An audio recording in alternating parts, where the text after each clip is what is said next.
throughout the course of this long morning, but now it is time, well, let's cool it or call it Foon time, shall we? Because we're going to be joined by Turbo. They took a little spin down the flying display line yesterday just to warm us up and them, but we'll hopefully see them in action later in the day. So hang on to your hats, stand by, get yourselves prepared. Oh, we're going to get flying very, very soon.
Low on aircraft yesterday. We saw a lot of people down the seafront.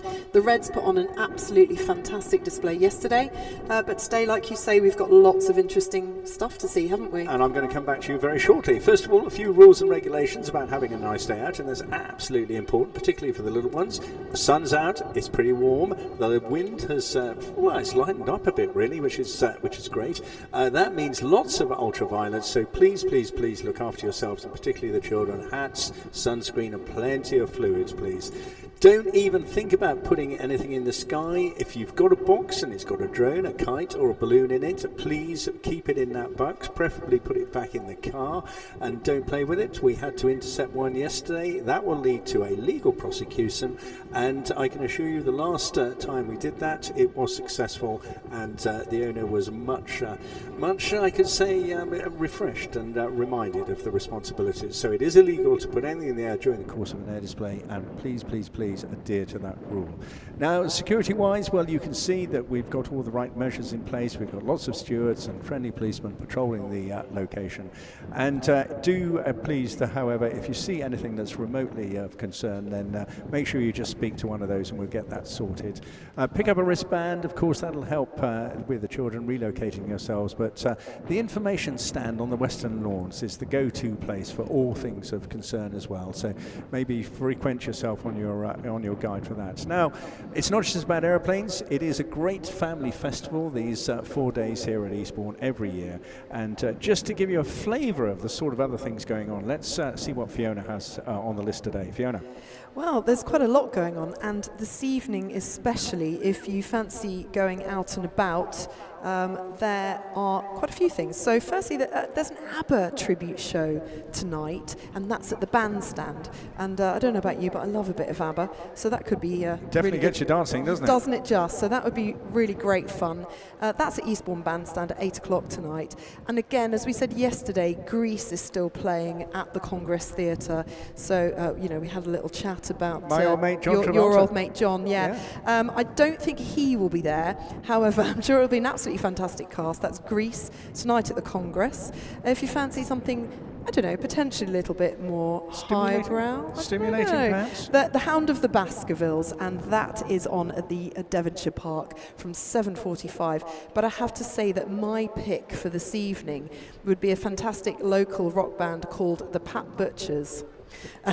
The Pat's Butchers? Yes, and they are on at the Garden Bar in Sovereign Harbour, and they play songs that you know, but like you've never heard them before. What, do they change it into acoustic? Or No, probably reggae? quite the opposite, actually. And they're really good fun. And so if you fancy going and dancing your socks off and having a really good laugh, then I would highly recommend the Pat Butchers. That's at the Garden Bar in Sovereign Harbour. Oh, I might even check that one out myself. Well, we're now in the process of ensuring that the scene is set, of course, particularly safety-wise. You'll notice we've got all those markers out on the ocean there, and that is the flying display line, and that is patrolled, and it also has an exclusion zone behind it. That's so you can see the lifeboats out there as well. Just chatting to all the local boat owners. A very warm welcome to you all out there. Do tune into FM, and you can hear everything that's going on via the Radio Airborne broadcast network. And of course, we just rely indeed on your cooperation as well. There is a swim line, and that's the maximum area you can go into the water. Ideally, stay out of the water during the air displays for everybody's safety and, as they say, comfort. We want you all to enjoy it, don't we? Back in just a moment or two.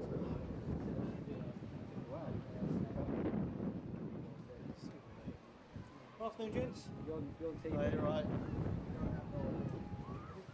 I was going to ask where can we stand.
And I'll just fade that one down just for a second there and get concentrating on the programme. Well, I think the Radio Airborne guys have kept you in touch, but we've got a full package today. We had not just an irritating day with the low cloud yesterday, but of course there was also some elements of unserviceability that added to that as well, and unavailability.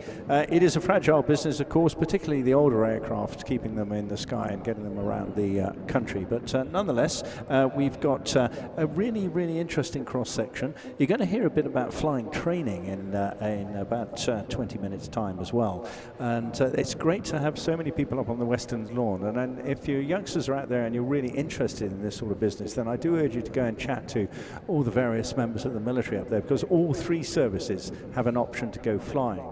if you're not interested in the flying, or perhaps it's just beyond your reach for whatever reason, then there's a whole range of different jobs and experiences that are required to enable them to get around the country. You may have heard the Red Arrows commentator yesterday saying that there are around 130 people in the squadron that makes up the Royal Air Force aerobatic team, and actually only 9, of course, display pilots. So it's a lot of people required to manage the whole business, all the HR, the administration, all the bookings, the travel arrangements, and so on and so forth.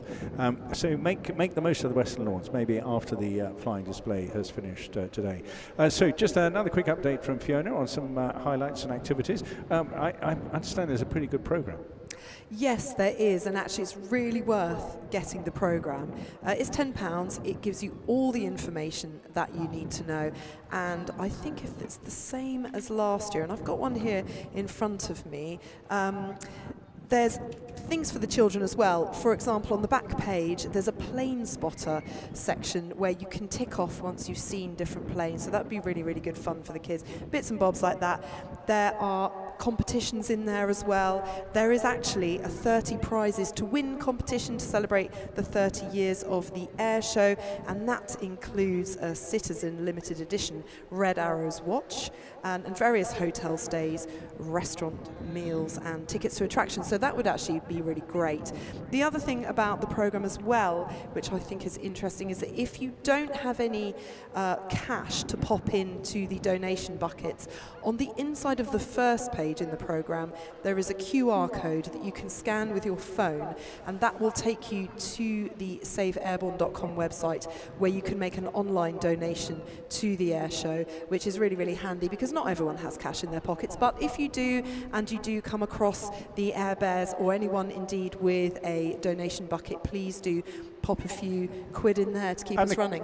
Little ones can have their photographs taken with the Air Bears, is that right? Yes, they can. They can have a photo taken, and if you're on social media, if you use such a thing, Instagram or Facebook, please do upload your photos of the day. Don't look at me so disparagingly. Do you have Instagram? Do you? No, I'm not an Insta person. Yeah, and I know Facebook is just for the senior generation. That's now, right. Isn't it? I get it from my own kids. Yeah, I'm just a retro man. But I love it. There's nothing wrong with being a retro man. Also, with the donations, 70% of the money raised does help to fund the flying displays, but 30% goes to local charities, which I think is really important. Care for the Carers, Marie Curie, and there's a people's charity voted for by the people, and that is Forward Facing. So thank you to everybody, and thank you to the Rotary Club actually of Helsham and all the team of volunteers for their support in organising the bucket collections, because it's really important that, you know, we've got a lot of fabulous people out there giving up their time to help us out. And we've learnt a lot about how this show's been run, you know, from Mike Marchant yesterday, and I was chatting to Peter Martin, the current events director for Eastbourne this morning, and yeah, it is a massive team effort. And you know, thank you all, and it's just terrific. Without everybody's help, you know, even the spectators are helping by putting a few bob into the into the buckets, or just by buying things here in Eastbourne helps as well. No, it's really, really good. There's no such thing as a free air show, but you know, and that's great. Long may it last. Well, okay.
like an absolutely fantastic timing for running an air display. And if I could just remind you again, please, if you've just arrived, well, first of all, a really warm welcome on behalf of all the people organising at the Eastbourne Borough Council, and of course all the airplanes and pilots and everything else here. It's just great to see everybody getting ready for another great day. 30th anniversary, remember, and a big party with the Reds yesterday, celebrating their 60 years as well.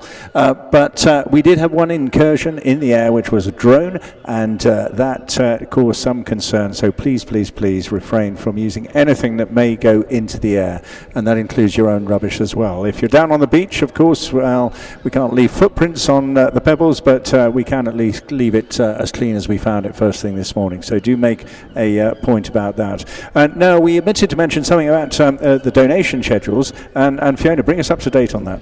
Yes, so if you come across a member of staff on site anywhere today and they've got a lanyard around their neck, then on the flip side of the lanyard there is a QR code there as well that you can scan to make a donation, as well as the one that's on the first page inside the programme. And both of those things will take you to the saveairborne.com website. And looking at my badge, it looks to be just a one-off donation of £2.50, which is just fantastic, because I was only talking to some of the organisers yesterday and just saying, well, if everybody just sort of gave £1, you know, just literally £1, wherever it may be, then, gosh, that would make a fantastic difference to the budget for this particular show. So, yeah, let's do it. Yeah. Let's do it. And what about the children in particular? Have we got any other interesting activities for them? Well, I've had a little look around the showground, and there are sort of the games and bouncy things and sort of fairground style rides, so that would be quite fun for the children too. But I think also just having a good look around the showground, and there's various people that you can talk to, things you can get involved in for the kids if they're interested in seeing any of the simulators, especially if they're interested in the forces at all. I think, yeah, there's loads to do. But also, the other thing I wanted to mention was that if there's anyone who is coming back over the weekend, which hopefully is most people, and you fancy a little bit more comfort and style over the weekend, then we still do have some spaces available in the Aviator Club. That's on the Western Lawns. First class dining, an inclusive bar, and superb views of all the flying. And you can book seats there at eastbourneevents.org. There are still spaces for Sunday, I do believe, at the Aviator Club there. And there's also the new airfield enclosure. But again, go on the website and have a look there.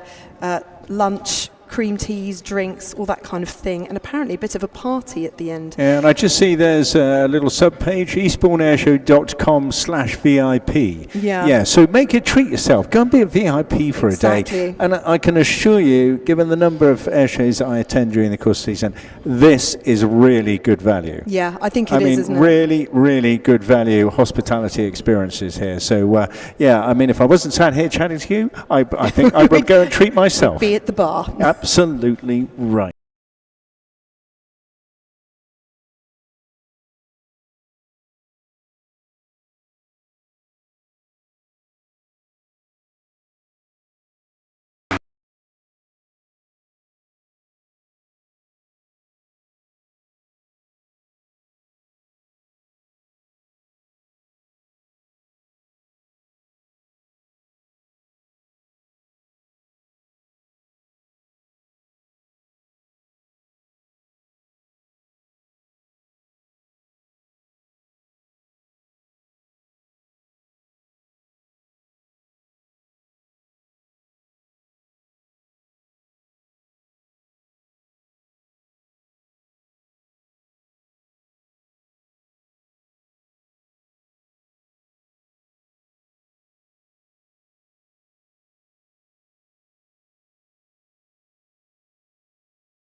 way, and certainly we're going to be enjoying it hugely during the course of this afternoon. Just about 5 minutes to go now, so get yourselves settled, get those sandwiches, teas, coffees, ice creams in for the kids. Get yourself all bedded in, and boys and girls, you can help me as well.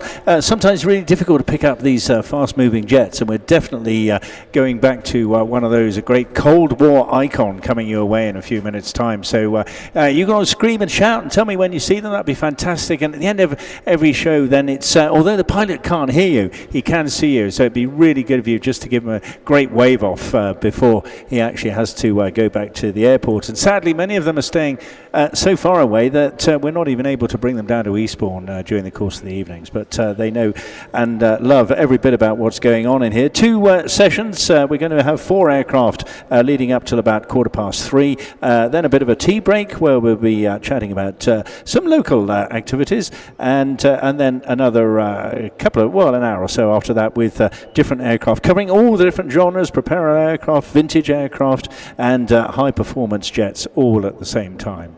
Any updates from you, Fiona, at the moment? All looking good out there? It is. It's looking really good. One of the things that, you've just mentioned that we're going to be chatting about the Airshow, and obviously we're 30 years, unbelievable.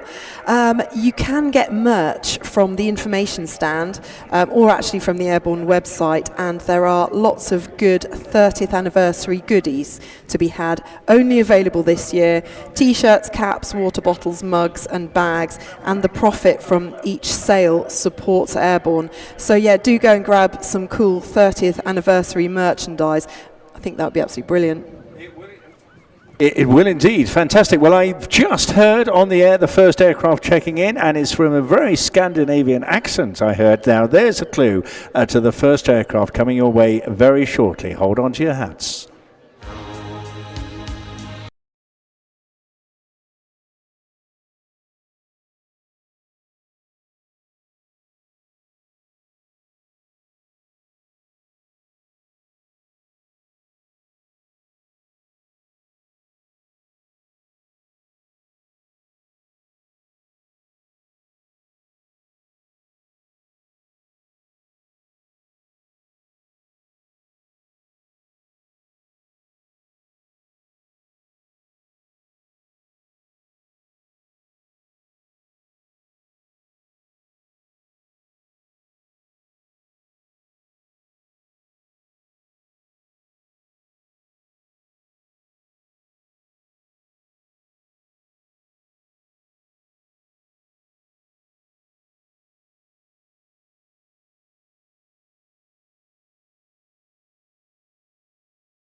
Back to the Cold War and an aircraft that was developed in the early 50s.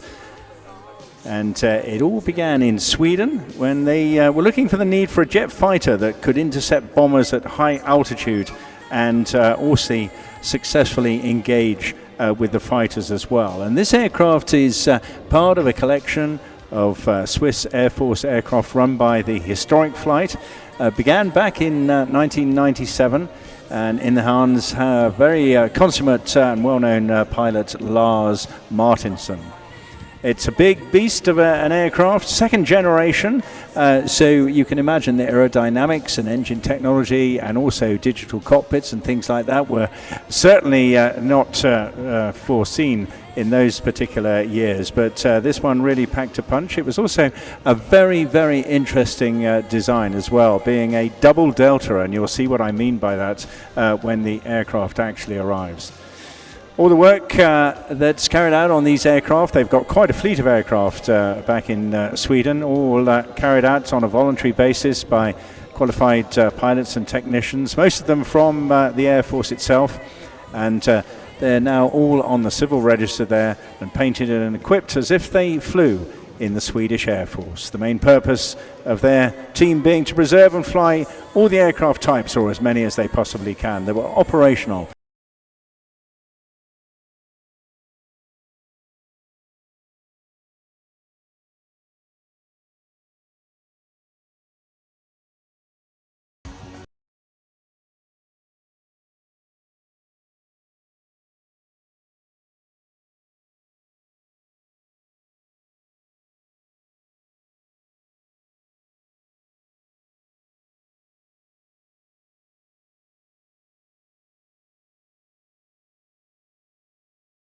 Just checking in, and here he comes, a little bit high but certainly quite fast. Please welcome Lars Martinsson in the Saab 35 Draken.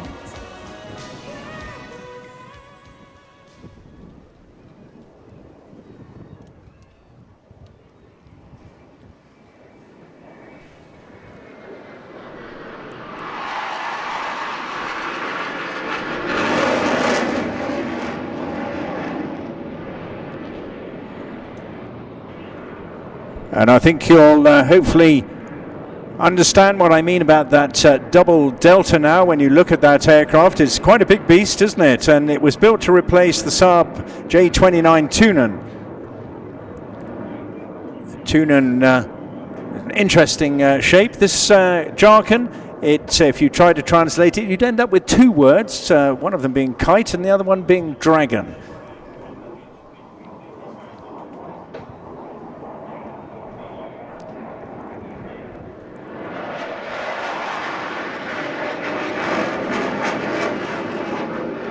Built and developed in the same sort of period as the famous F-104 Starfighter, conceived in similar generational terms.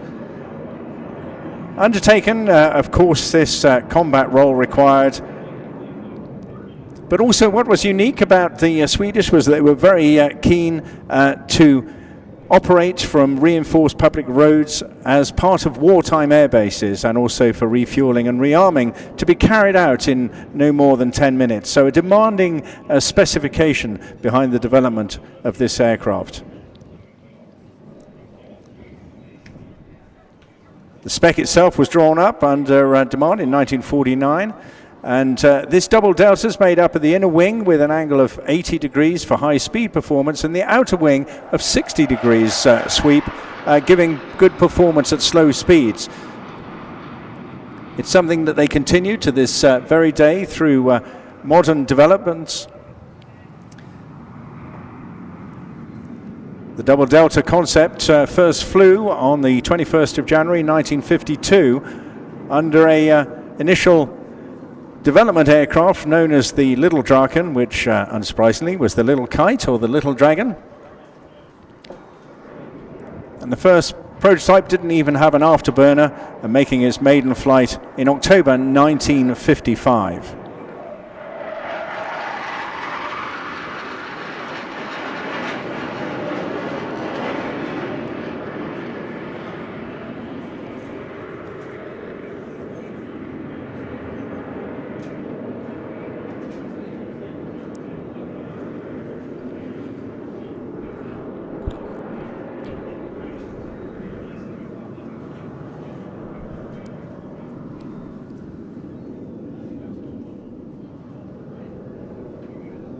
And you can see that as a result of that being a second generation, using up so much more space, and in fact their need to keep the speed high, of course, is a result of that total definition you see there in design. Looking absolutely wonderful there, going through a very, very slow and elegant barrel roll.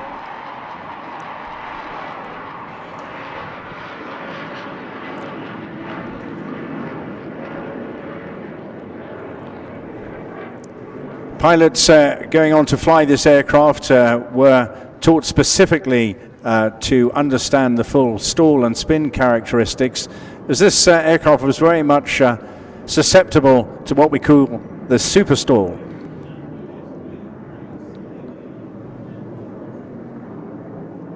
Between 1950 and 1987, a total of 179 Draken superstores were reported, and very sadly, many of those resulted in crashes and destruction of the aircraft.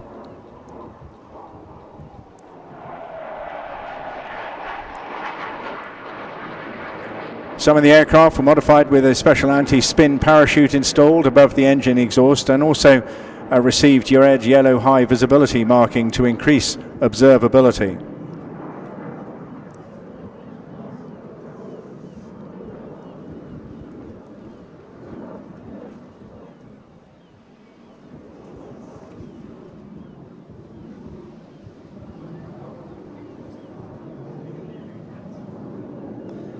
Big heavy aircraft with a total max takeoff weight of over 12,000 kilograms.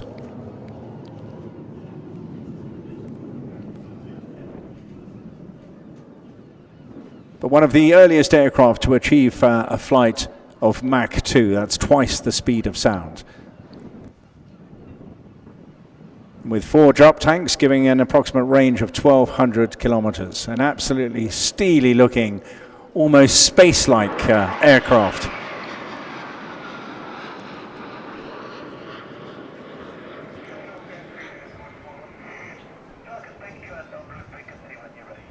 And I'm really disappointed to hear him say that was his last pass, because there was so much more to say about this aircraft, the weaponry that it could carry, but we can go into that tomorrow. But absolutely delighted to have that inaugural visit by not just the Swedish Air Force historic flight, but by the Draken itself. And a great way to start the show today, and we'll be finishing the day in a very similar manner. Well, coming up very shortly, we're going to be dipping into the Royal Air Force training world, and we have one of the lovely young lady pilots from the Royal Air Force is going to pop in and talk about that in just a minute. During the course of this first phase, we're also going to see one of the earlier training aircraft, something I was involved in myself a couple of decades ago, I should say, and that is, of course, the Jet Provost T5. I think he's also in Shoreham at the moment, so he should have no problem joining us today. And we're very much looking forward, of course, to the Lancaster coming in as well. So the commentator for the Tutor aircraft has just pitched up. Not the lady I was expecting, but nonetheless a jolly nice, smart young chap that I'd also been chatting to earlier in the season. And these aircraft can be tricky to spot out there, but it is the same aircraft that various members of the royal family trained on as well before they went on to their operational types. And it's always a pleasure to talk to these guys, because many of them are up on the Western Lawns as well. And we're hoping these shows aren't just about entertainment, of course, they're about having a great family day out, but also, perhaps more importantly, inspiring the youngsters who are with us today to maybe take a look at aviation, and indeed military aviation, as a potential career option. And it's very apt in many ways, this being, of course, just 24 hours after all those exam results came out. So I hope there are some happy youngsters around town today. Well, it's Lloyd, isn't it? Yes, and you're a young flight lieutenant, and yes, and hopefully going on to a great career. Just before we start, we've got about a minute or so to go. Tell us a little bit about how you joined, what motivated you, how you're getting on. So I joined straight out of sixth form. My father was in the RAF as well, so I'd sort of grown up around a military family, and didn't particularly fancy uni. So straight out of sixth form, joined up, did all my officer training, all my phase 2 stuff up in sort of Cranwell, Lincolnshire type of area, and now I'm just waiting to go on to my final operational type. And is that, do you think amongst your peer group a bit of a developing trend? Actually, uni isn't quite as attractive as it was? I think possibly it is. Obviously the university air squadrons are very fun to go on to, but if you don't fancy going to university, then getting straight into work and doing that is also a great option. Okay, well, we're both looking out at the moment. It's very hard aircraft to spot, so if you see it out there, then do give us a shout and a wave, youngsters, won't you? But it's a very agile little thing, and is a very, very good starter training aircraft, because this is presumably something you've flown yourself? I've not particularly flown this one. I've done a couple of flights while I'm working on this job, but my phase 2 was done on slightly bigger things. But no, the flights I've done on this, it's a fantastic little aircraft. I've got a good few hours on this myself as well. The visibility is fantastic. The only problem is it's all white, and that's why it's very hard to see it. But be coming in from out on the ocean there, and as I say, we'll tell you all about it in just a moment. But it is it's actually a great start. It's not as demanding as you think. If you're thinking, oh, that's way beyond me, it certainly isn't. You'd never know what you can achieve without trying it. And I think we've got it now. So over to Lloyd. Tell us all about this. Good afternoon, ladies and gentlemen, boys and girls. Welcome to the 2024 Royal Air Force Tutor Display. My name is Flight Lieutenant Lloyd Mamet, and I'm the Tutor Display Manager this season. It's a pleasure to display the Grob for you today. And now, from the centre, at nearly 200 miles per hour, is the Tutor Display Pilot, Flight Lieutenant Bob Dews.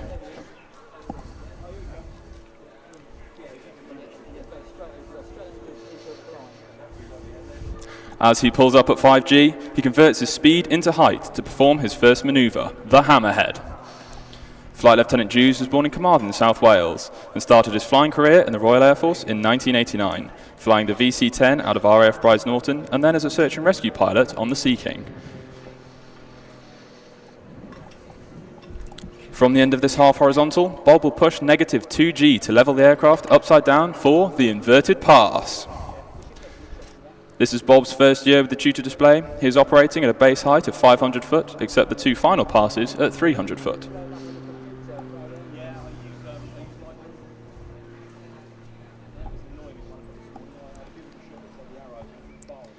The next 2 manoeuvres are the wing over and the ballistic roll, which Bob can use to gain energy for the next part of the sequence. The ballistic rolls are flown in opposite directions to maintain his line. When not displaying, Bob is a qualified flying instructor on 115 Squadron, based at RAF Wittering, where he trains the future generation of Royal Air Force pilots, as well as converting frontline pilots into qualified flying instructors. During his varied career, Bob has amassed over 8,000 flying hours on 15 different aircraft types. This represents almost a full year in the air.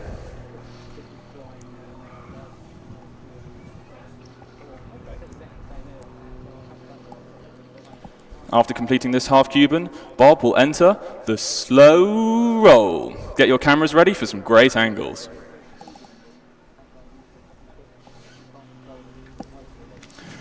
Throughout the slow roll, Bob will skillfully coordinate elevator, rudder and aileron inputs to keep the lift vector pointing upwards. This prevents him from descending towards the ground.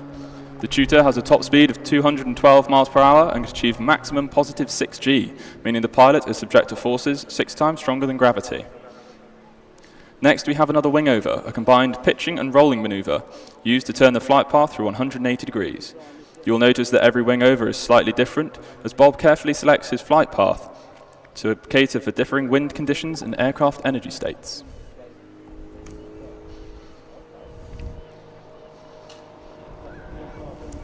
Bob now rolls 90 degrees whilst pointing straight up, before completing a stall turn at almost 0 airspeed. The 2 90-degree turns allow Bob to continue in the same direction. The Tutor is operated by No. 6 Flying Training School in partnership with Babcock International Group, primarily flying University Air Squadron students and RAF Air Cadets.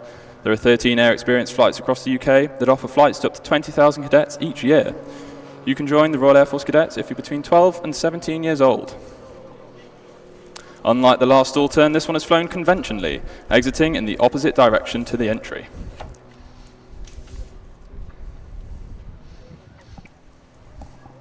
In the next manoeuvre, the 4-point roll, Bob delicately uses the rudder to support the nose above the horizon whilst flying at 90 degrees angle of bank.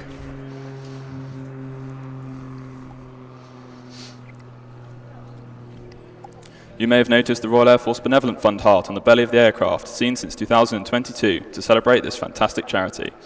The Benevolent Fund supports Royal Air Force personnel, air cadets and veterans whenever they are in need.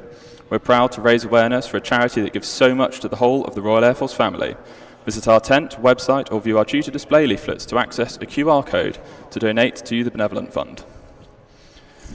For those of you that are considering going to university, there are 15 university air squadrons across the UK. Students on the university air squadrons are taught to fly the Tutor by highly experienced military flying instructors. The university air squadrons provide a huge opportunity for personal development, as well as a wide variety of adventure training in the UK and expeditions across the globe.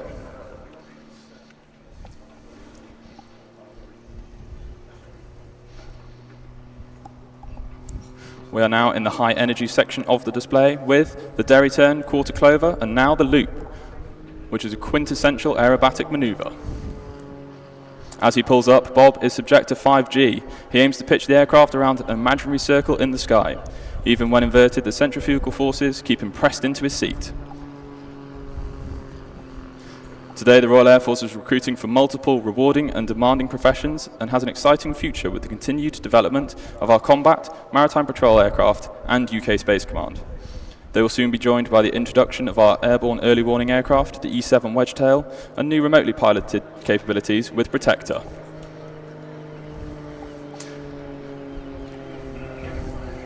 The high tempo of operations continues today with aircraft and personnel deployed around the world, operating with NATO and our other allies. Bob will now enter the final section of the display with another ballistic roll and half horizontal. I'd like to take this moment to say a big thank you to our supporters this season. They are the Royal Air Force Benevolent Fund, Squadron Prince and Babcock, who have provided much of the merchandise we're giving out at our stand. Thank you to everyone who came to Eastbourne today to see us. I know this is a crowd favourite, especially been told that by Louis, who has come all the way here today to see us after seeing us at Cosford.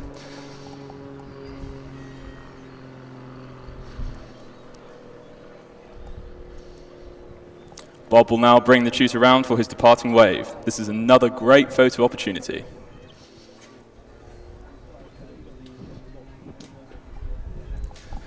If you look carefully, you should be able to see him waving, so please give him a big wave back. A big thank you to Eastbourne for hosting us today. Ladies and gentlemen, boys and girls, the 2024 Royal Air Force Tutor display.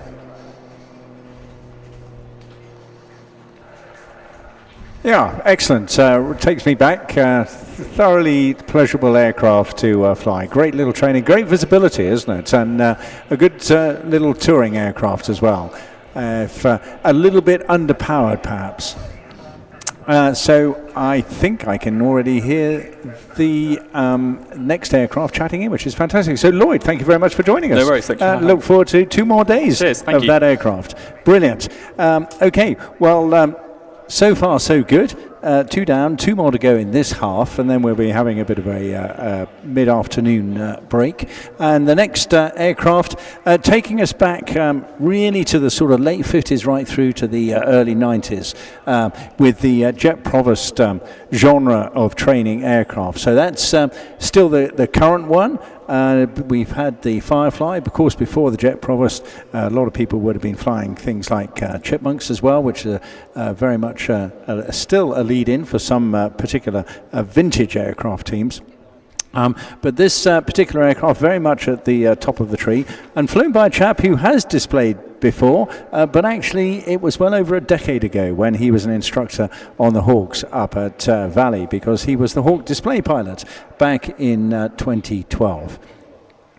So we're keeping our eyes out to the right-hand side now, and we expect to see him coming from there. Based in Shoreham last night. It was tricky weather getting in and out of Shoreham yesterday, actually. One aircraft had to go all the way to Lydd, and we'll be seeing him after the tea break. Okay, so far so good. I think all is well around the site. Just a quick reminder, certainly on the security side, make sure you keep all your belongings with you, and of course look after the children as well. If you haven't picked up a wristband yet, you can get one at the information tent, and then just put your contact details on there. If you do get separated at any stage, then start with your reuniting business at the information tent. It's a really good focal point, or decide amongst your own family where you will all meet up during the course of the afternoon or the evening as well. And of course the evening, we certainly don't want you rushing away, joining the traffic jams, because we've got all sorts of things going on. There are indeed all sorts of things going on this evening. Coming up tonight, there is the ABBA tribute show with ABBA Magic. That's at the bandstand on at 8 o'clock, and you can get tickets from eastbournebandstand.co.uk. Grease, the musical, is playing at the Congress Theatre this evening. That's at 7:30, and that's eastbournetheatres.co.uk for tickets there, and also at eastbournetheatres.co.uk if you fancy The Hound of the Baskervilles. That's on at the Devonshire Park. And as I said earlier, my pick for this evening, though, if you fancy some live music, is the Pat Butchers at the Garden Bar in Sovereign Harbour. Where did that name come from? Well, do you know, I'd have to ask them, but have you ever watched EastEnders? Many years ago. I can't say I'm a great fan. No, but I think, isn't it EastEnders that there's a character called Pat Butcher? Oh, of course. Yes. Of course. Now, Yes. Well, I mean, everybody else is now thinking, what a dim I am. Well, no, not at all, but maybe. Enough.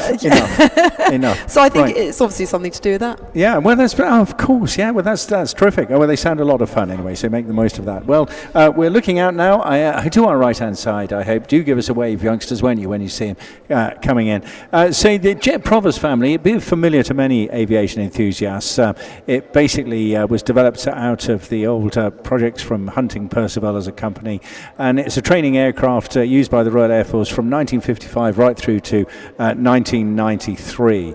It was also successfully exported in its better variants in terms of the Mark V and the Strike Masters. Now, we've seen Strike Masters here before, but sadly not this year. And it was really a requirement the Air Force needed for a new dedicated jet training aircraft. And boy, wasn't it successful? And it literally, that whole genre, right through all the marks from the very first. The prototype flew back in June 1954. And the Air Ministry, as it was at the time, that was out of Luton, by the way, then, ordered 10 of the Mark 1s before then rapidly moving on to the improved Mark 3 JP with 40 of those to start, and then literally hundreds followed that a little later on.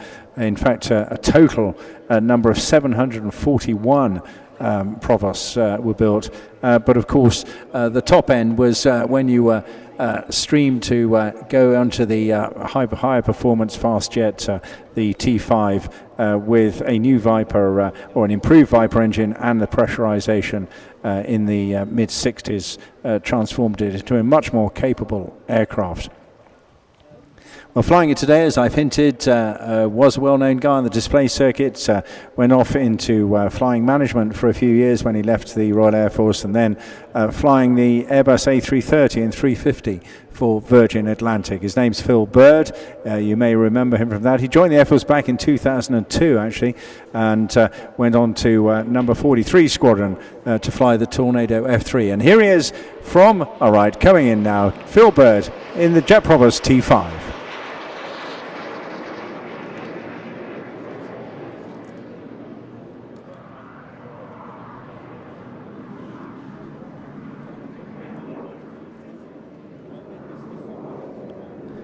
Very much, therefore, the stalwart of Royal Air Force flying training for many, many years. And this aircraft, do you believe, this year is celebrating its 70th anniversary. And it's in immaculate condition, thanks to investment by a fellow called Jeff Bell.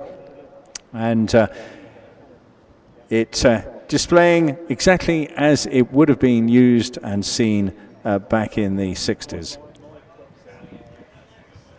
This is the aircraft they would move on to after flying and successfully completing the Mark 3 flying phase.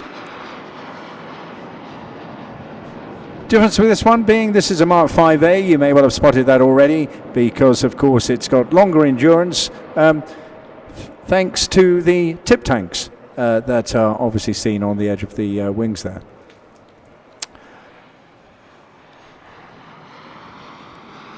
The top of the range Strikey, from which this was developed, became a very successful combat aircraft, of course, in its day as well. And Phil putting it through the usual sequence of maneuvers, capturing half Cubans and the occasional derry turn. And unsurprisingly, this being a mid-generation fighter design, also not really having the cut and thrust and aerodynamics and digital equipment to enable it to maneuver around the sky a little bit sharper than it's doing at the moment. So, but it's still a very, very nice aircraft to fly. Handles well. visibility reasonable, although it's a bit in your face, so that the advanced, the larger canopy and comfort of the air conditioning made this a nicer aircraft to fly than the Mark III, in addition to, of course, to the additional power.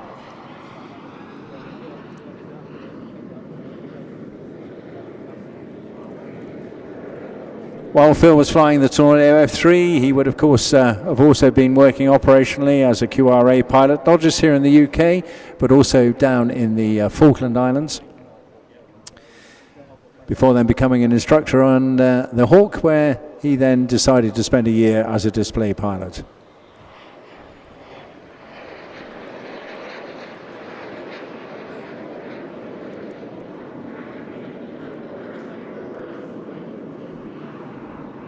Known for making a reasonable amount of noise for not a huge amount of speed, and this is better performance here.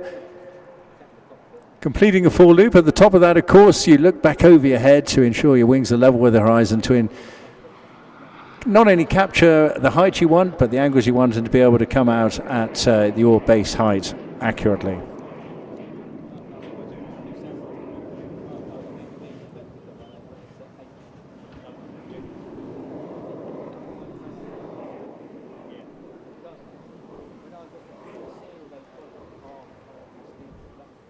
Coming in straight at us now, performing a barrel roll. That's basically putting a big roll around a very large beer barrel. Requires a skillful coordination to ensure that it is flown accurately.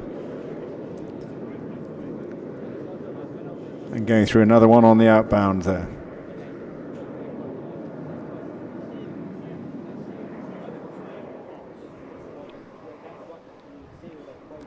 So coming in on what we call the 45 on the left-hand side there, now expecting him to put it through its paces a bit, up the speed a bit, and up the G.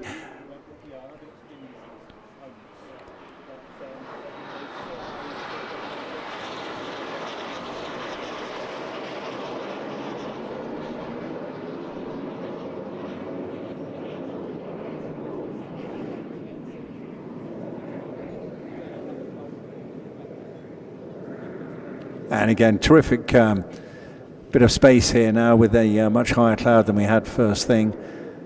We're looking good for the rest of the day, which is fantastic.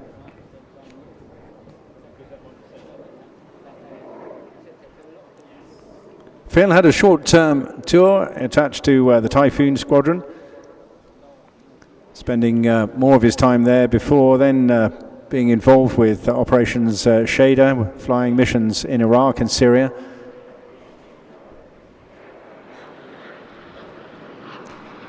Before then deciding to move on out into the world of commercial aviation.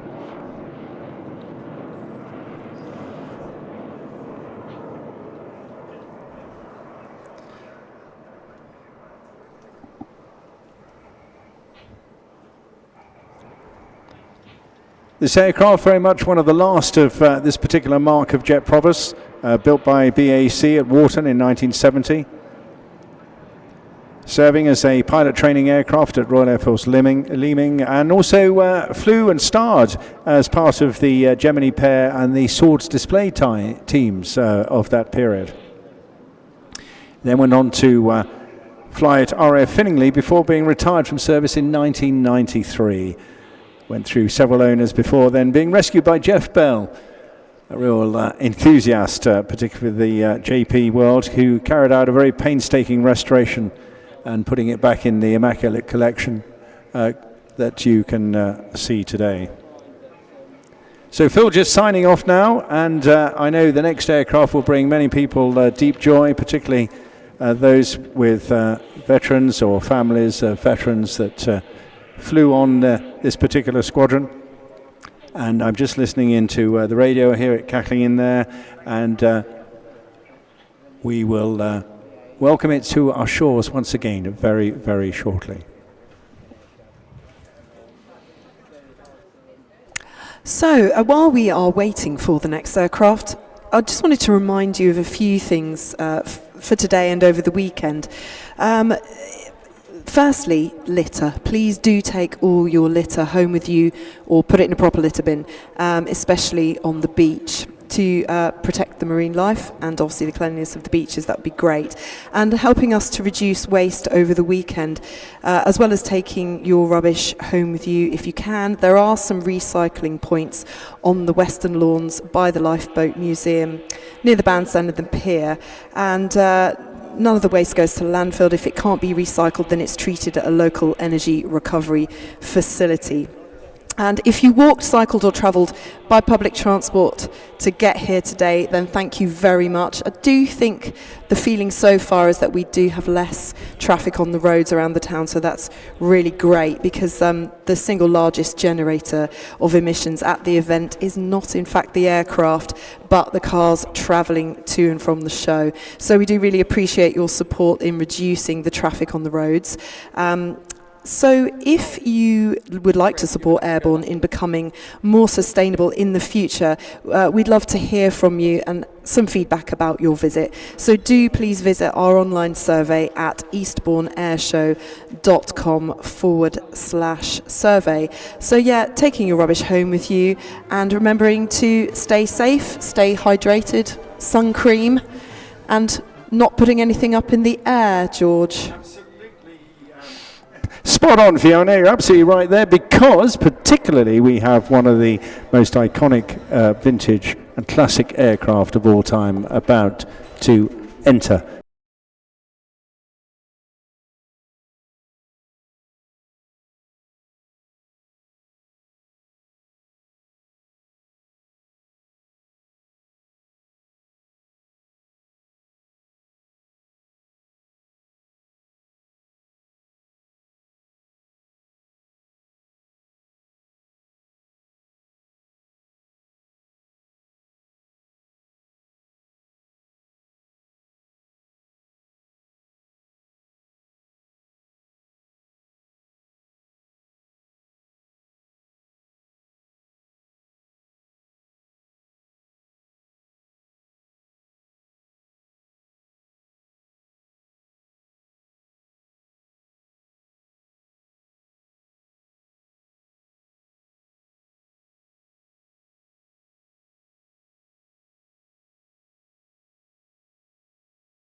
Summer after the tragic crash and death of Squadron Leader Mark Long and the loss of the Spitfire, they've worked so hard to get the Lancaster back in the air to show their presence and keep the spirit of their motto, lest we forget, alive here today.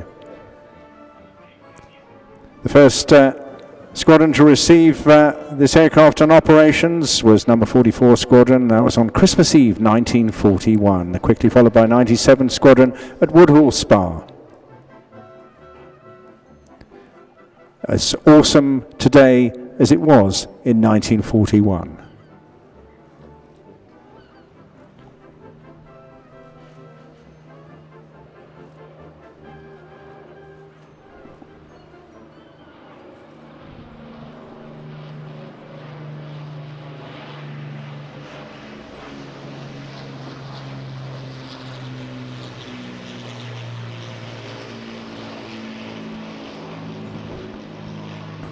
The performance of the Lancaster was quite outstanding. It could carry a maximum bomb load of 22,000 pounds with a maximum level speed with a full load at 15,000 feet of 275 miles an hour and could cruise routinely at altitudes above 20,000 feet at a range speed of 200 miles an hour.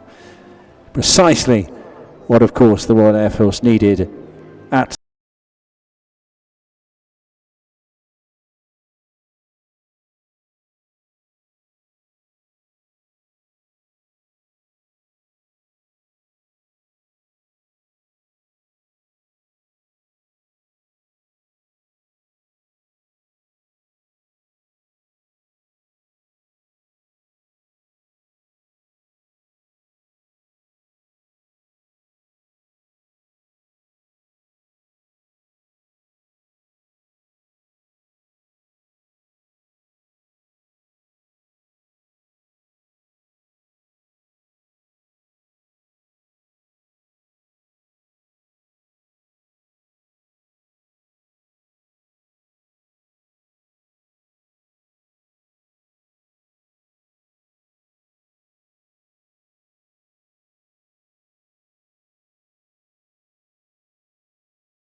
Seb Davey, ably assisted alongside him JJ Jackson, and with Neil Whitehead navigating the aircraft today. But also on board, two of the engineers, absolutely essential to bring the engineers, of course, down route, Rick Gomez and Owen Hughes, giving their support as well.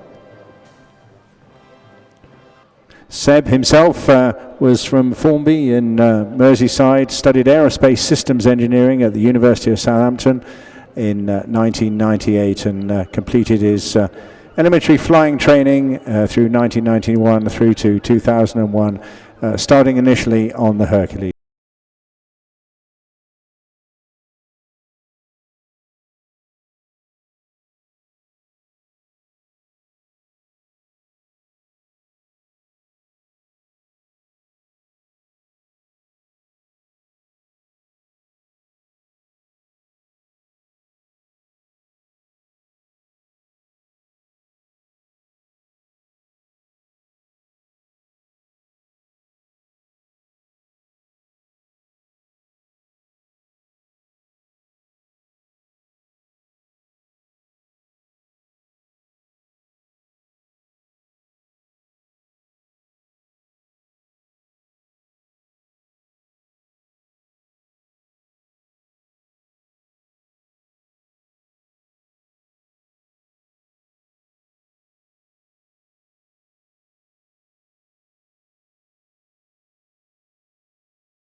we come to the end of part 1 of today's second day of this fabulous 30th anniversary celebration. I'm so glad you all enjoyed that. Just terrific to see them back on the road again after a pretty tortuous summer. So well done those guys, and very poignant moment also to remember the efforts in this 80th anniversary of D-Day as well that we were celebrating earlier this year.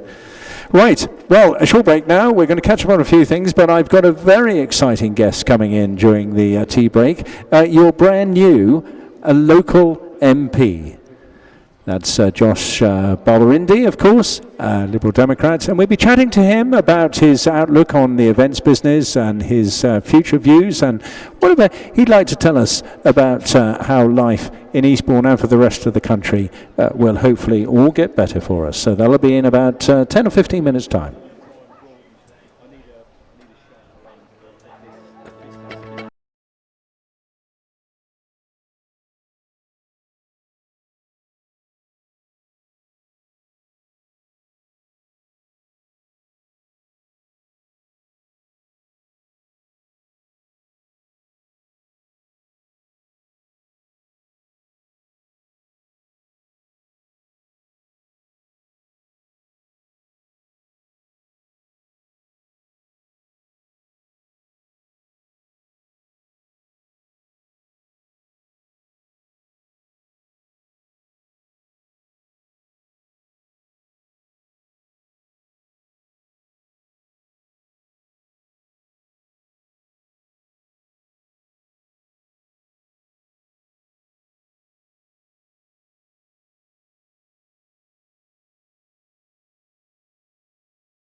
So I told her.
Okay, well, great. Well, they're still going on now. In case you're wondering what's happening, it is our, if you've just arrived, a massive welcome to you and thank you. We've still got lots more flying to come yet, but we're restarting in around about 45 minutes time with 4 more aircraft for you to see this afternoon. So we're just going to go offline very shortly, and then we'll be chatting to our welcome mystery guest.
at Eastbourne. I nearly said Airbourne, but it is Airbourne as well. It's the 30th anniversary, and we've got somebody really special with us today who's pretty much enjoyed all of those 30 years, but I didn't know that until a moment ago, because we're going to talk now to Josh Babarindi, who is your new local MP. Good afternoon, Josh. Good afternoon. Thanks for having me. It is a childhood dream to be here in this box, commentating with you. So thanks for having me. No, it's a real pleasure, and your natural, immediate enthusiasm is clearly something that got you elected. You are very passionate and committed to improving, what can we say, individuals and things. Just give us a quick focus as to what you're trying to achieve as an MP. Well, my number one priority is our local hospital, the DGH. I was born in our hospital, and over the last few months it's been closed for births, which means that lots of local mums, local families have had to go over to Hastings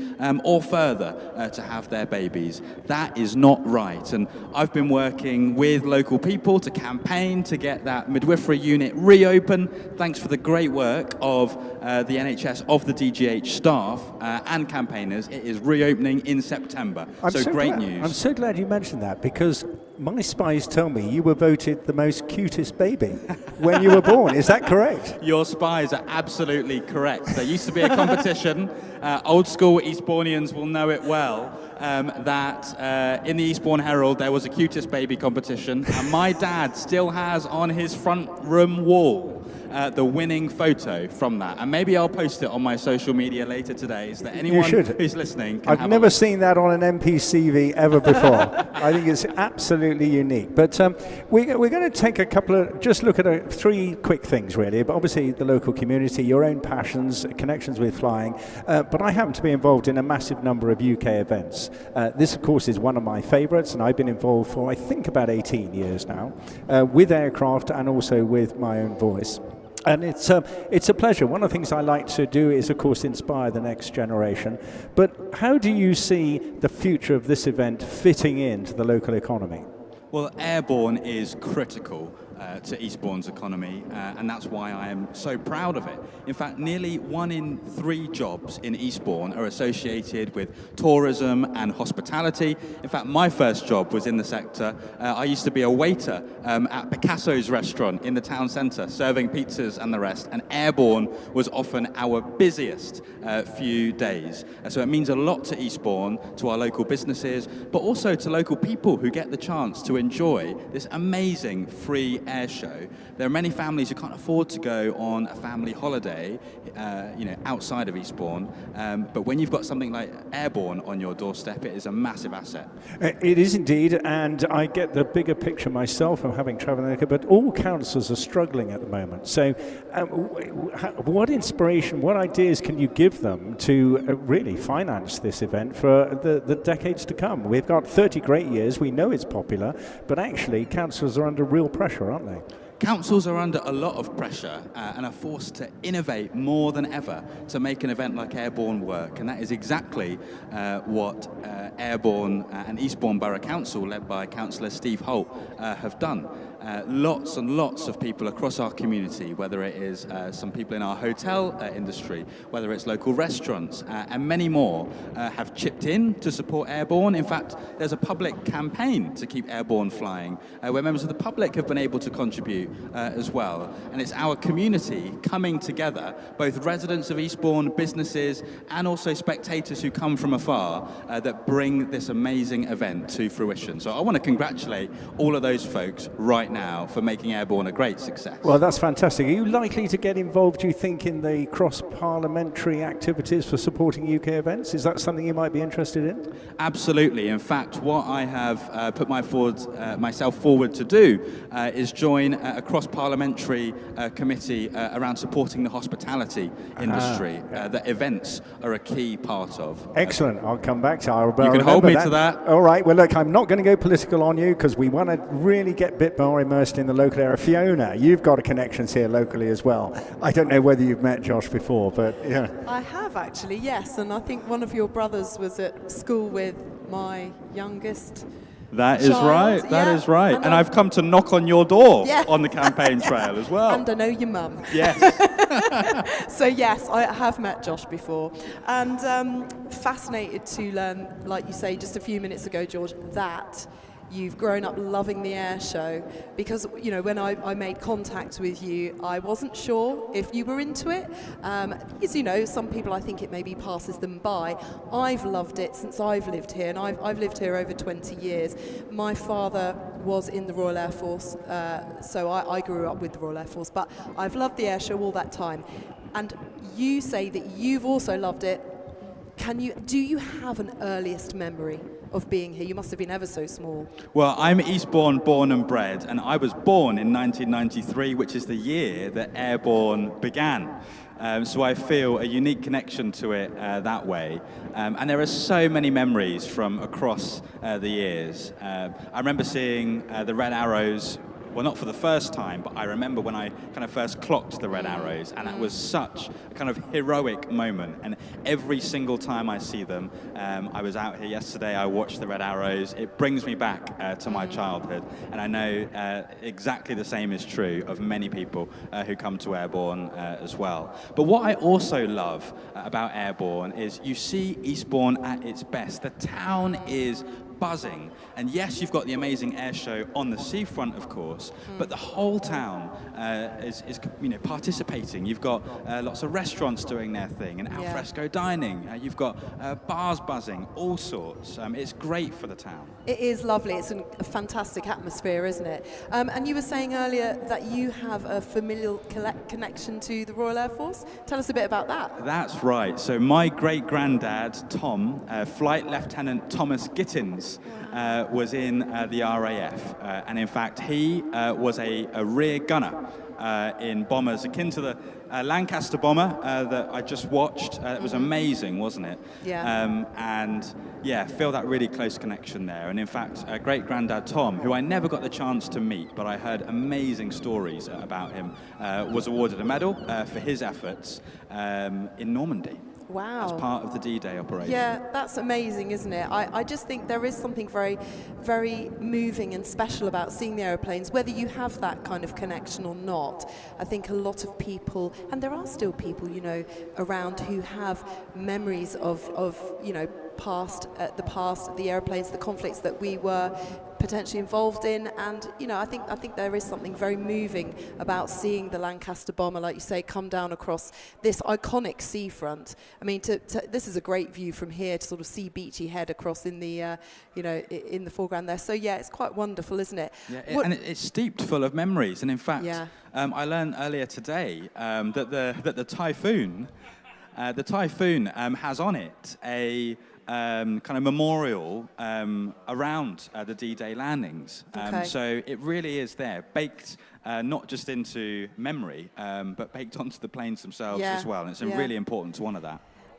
Going forward then, future air shows, do you fancy coming down and having a chat with us again? You betcha. As I said, this is a childhood dream come true to be here, so count me in. Maybe we could even see if you could introduce an aeroplane. Oh my God. Well, we maybe take a trip down memory. What about your own aspirations, though? I mean, I mentioned earlier on at the start here that these shows are not just about entertainment. They are about inspiring the youth of today, the generation that follows us. Does the same apply to your work? You've been very, very entrepreneurial, I know, in the past with young people. Can you still achieve the same as an MP? Absolutely. I mean, I have spent my life, my career supporting aspiration. And in fact, before I became RMP, an honour that I am just so chuffed to have, but before I became RMP, I've spent most of my career getting kids out of crime and gangs, mostly up in London, and set up an organisation that was doing that. And I think there are so many ways of providing opportunity for those who need it most. In fact, in my first full week as our Member of Parliament, I created Josh's MP Changemaker Academy, where I partnered with the Eastbourne Academy to bring a group of students up to Westminster Westminster to see the corridors of power, to see local businesses and how they make decisions, to the town hall to take part in a debate moderated by the Mayor of Eastbourne. It was about whether we should ban phones at schools. It was a very controversial debate, but they all got the chance to see politics and to see governance in action and to be in the corridors of power that they are entitled to as much as anybody else. So yes, in politics you can create opportunity, and that is my mission. Well, it's a great message, and I think I might have stitched you up actually, because because of some of the committee work I do, I'm a reasonably regular visitor to Westminster, but there were some ladies helping out, volunteers here on the Western Lawns, and we were chatting about you, and they said, "Oh, I've never been to Westminster." I said, "Well, you know what now? You can ask Josh." Come and ask me. I am wearing a pea green suit. Some of our younger members might think that I'm having a brat summer as a result. Yeah. But if you see me in a pea green suit and you want to say hello and you want to ask me about what it might be to visit Westminster, you let me know. In fact, I was out on Parliament Square just having a sandwich break a couple of weeks ago, and I bumped into a wonderful family who happened to be from Eastbourne. No. And they were visiting for the day. I said, "Have you been in Parliament before?" They said, "No." I said, "Well, I've got 15 minutes before I need to go into the House of Commons. Do you want to come in?" So I took them in for a little tour. Oh, fantastic. And I had just as much as fun as they did. So I am well up for taking folks to see what is their parliament, not mine. And you've got hopefully a similar-minded team here in the town supporting all that future work you're going to do. Absolutely. I mean, we've got a big group of volunteers who have supported my campaign, who are supporting my office now. And the thing is, as an MP, when you start out, the responsibility rightly starts straight away, but you don't get an office, you don't get staff straight away either. So I'm recruiting, as we speak, for staff to help power my office. So and maybe you could pick up one of those youngsters that you've helped, that sort of genre, who are bright but just didn't get a great chance or something like that. I know it's tough up there and it's long hours, isn't it? Absolutely, absolutely. Well, with things like the Changemaker Academy, we're looking to give those people, many people, opportunity. And also, you know, in terms of jobs, we've got some great people who are getting involved. One of my team is called Jack Morrell. I don't know whether he's listening, but he started working in the office. He's an Eastbourne boy, born and bred as well, Fantastic. And getting stuck in to helping power the MP's office. So now opportunities for local people. Brilliant. Well, just one final thing for me. You are now part of a new young generation in London. Do you think we can now collectively change the way politics works in this country? We absolutely can, and we must. Yeah. I think we need more energy, but I think we also need more openness, more tolerance, more diversity. You look and see what has happened in the country over the last couple of weeks. You've seen some of those terrible scenes, but what gives me real hope is the response to them. The response of people who say no to division, who say no to racism and yes to unity and yes to diversity. And that is the energy that we need to take forward. That's the energy that I represent. And that's the energy that you can see on show in Eastbourne during Airbourne and all year round. I'm convinced. I'll vote for you next time. No, absolutely wonderful. And just looking at the number of high fives passing the window today, it just shows what a great success and how popular Josh is locally. And I hope very, very much that this is a long career for you and that you do good locally and nationally. Both are required. I'll give you literally just 30 seconds or so, a message, but particularly for the youth here today. What would you like to say? Well, a message, I should say, the day after results day is I hope that folks had a good day. But I want folks to remember as well that you are bigger than the grade you get or the university that you go to. So congratulations for the work that you have put in. I know, especially the last few years with COVID and the rest, that it's been challenging, but opportunity is out there. And if you dream big, work hard and get the right support, anything is possible in our town. I'm proof of that. I'm a normal boy from Hampden Park who went to Cavendish School, Stafford School, had amazing teachers, amazing scout leaders and all sorts, but with the right support, I was able to do the things that I want to do, and my job as our MP is to make sure the support is there for everyone else. So that is my mission. And hear to that. Thank you so much, Josh Babarindi, the newly elected MP, OBE as well, for Eastbourne. Thank you so much for joining us here today. An absolute pleasure. No, my pleasure. Thank you.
in your seats on the beach or wherever you happen to be, because flying will commence very shortly. Kicking off with the fascinating and intriguing OV-10 Bronco. We're going to go into the world of very unlimited and interesting aerobatics shortly after that. Then history comes back to repeat us in the vein of the Battle of Britain, only this time we've got the P-51 Mustang from Rolls-Royce, and of course it's coming up Typhoon time as well. We'll be concluding this afternoon with the Typhoon, but just a quick reminder of the various rules and regulations. Sun's still strong, is maybe cooling off a little bit, but do look after the children, won't you? Hat, sunscreen, lots of fluids and things like that, and please keep all your belongings close to you at the same time. If you see anything at all concerning, then just talk to any of the friendly policemen or stewards around the site. Absolutely, and another reminder that a restricted airspace is now in operation over the seafront, so no drones or remote control devices. Those are strictly forbidden now by the Civil Aviation Authority and Eastbourne Borough Council. Balloons, kites, anything like that, please don't put anything up in the sky. And also on the beach, no barbecues are allowed anywhere on the beach or on the seafront during the air show, for the safety of everyone, really. It's a very busy day out there.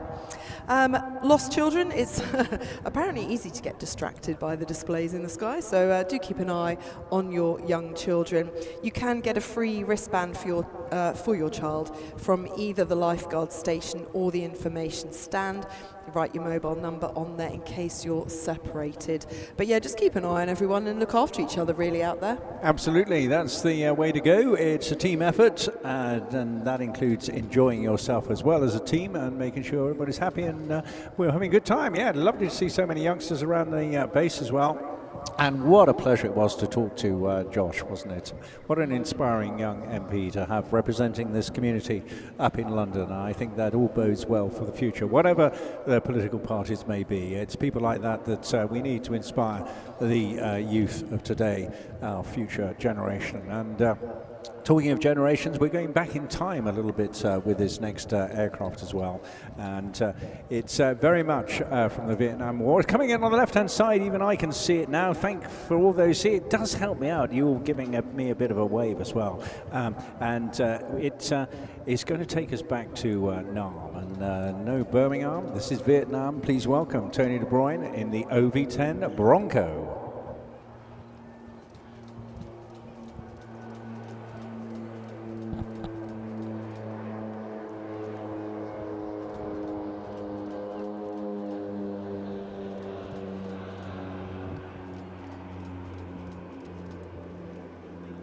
Yes, it's an extraordinary looking aircraft really, isn't it? But it's incredibly agile, and you can see with the smoke pouring out of its sky there, it's going to be do some interesting maneuvers as well.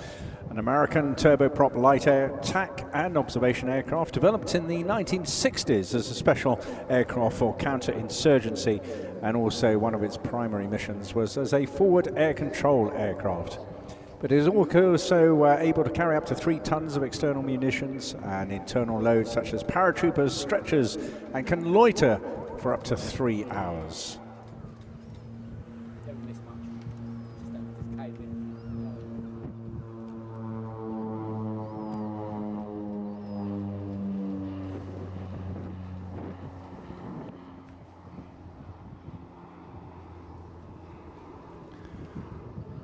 So Tony is going to put this through its paces. Very much a roll demo, but without the use of the armaments and ammunition that you would expect on this particular aircraft. Having, if it had been a runway, he would have taken a very short takeoff and climbed all the way up to 1,500 feet, which he did. And now, using that energy, coming back down to low level, he'll be performing a high-speed pass from right to left. Here it comes.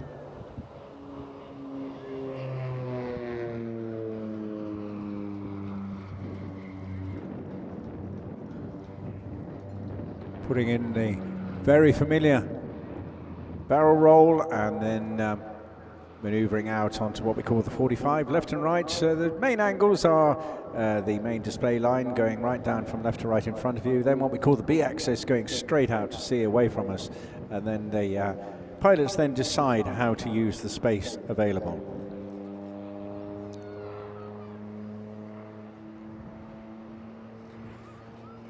Coming out of that chandelle now for a low-speed pass.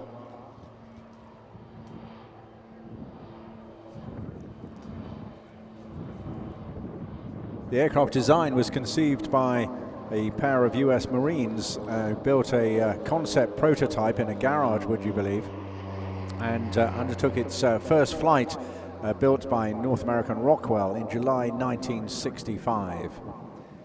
It served all three US branches of aviation, the Air Force, the Navy and Marines, and originally it was also intended to have been amphibious, but that didn't really take off.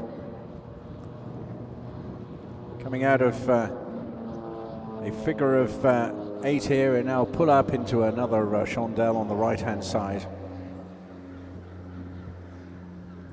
As well as all that cargo and other capability it has, it's got a landing gear that was also specifically designed for rough landings and the aircraft requiring no ground equipment, so making it even more versatile to be operating off rough strips and things like that in the countryside. It's got armor protection, bullet-resistant windshield, and a self-sealing fuel tank for operating in hostile environments. And also designed and can operate from aircraft carriers as well.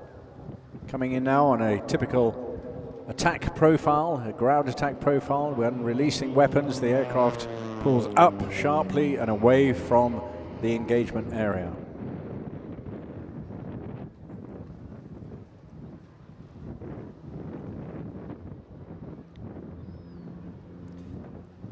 Ideal for the battlefield environment, being able to loiter for up to 3 hours at speeds of up to 300 miles an hour, and then picking out targets as and when they became available, just as he's looking at that boy right now in his sights.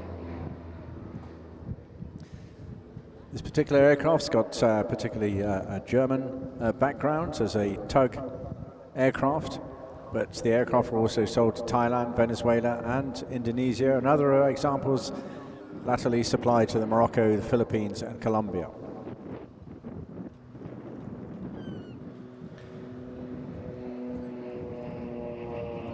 An OB-10G has also been deployed by the American SEAL team against ISIS during those operations, and this particular aircraft's even appeared in a movie with a brief appearance in the Kingsman, the Secret Service, but is also involved in shooting other commercials and as an occasional prop.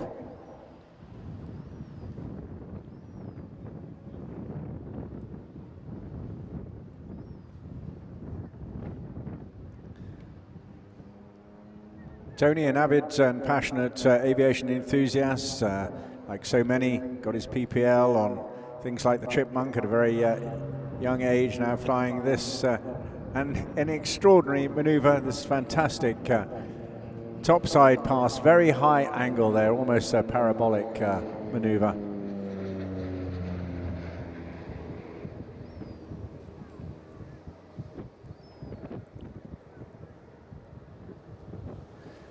Nipping into that little bit of low clouds, nothing too dramatic there. Be popping out of that very quickly on the upside, and here he is now.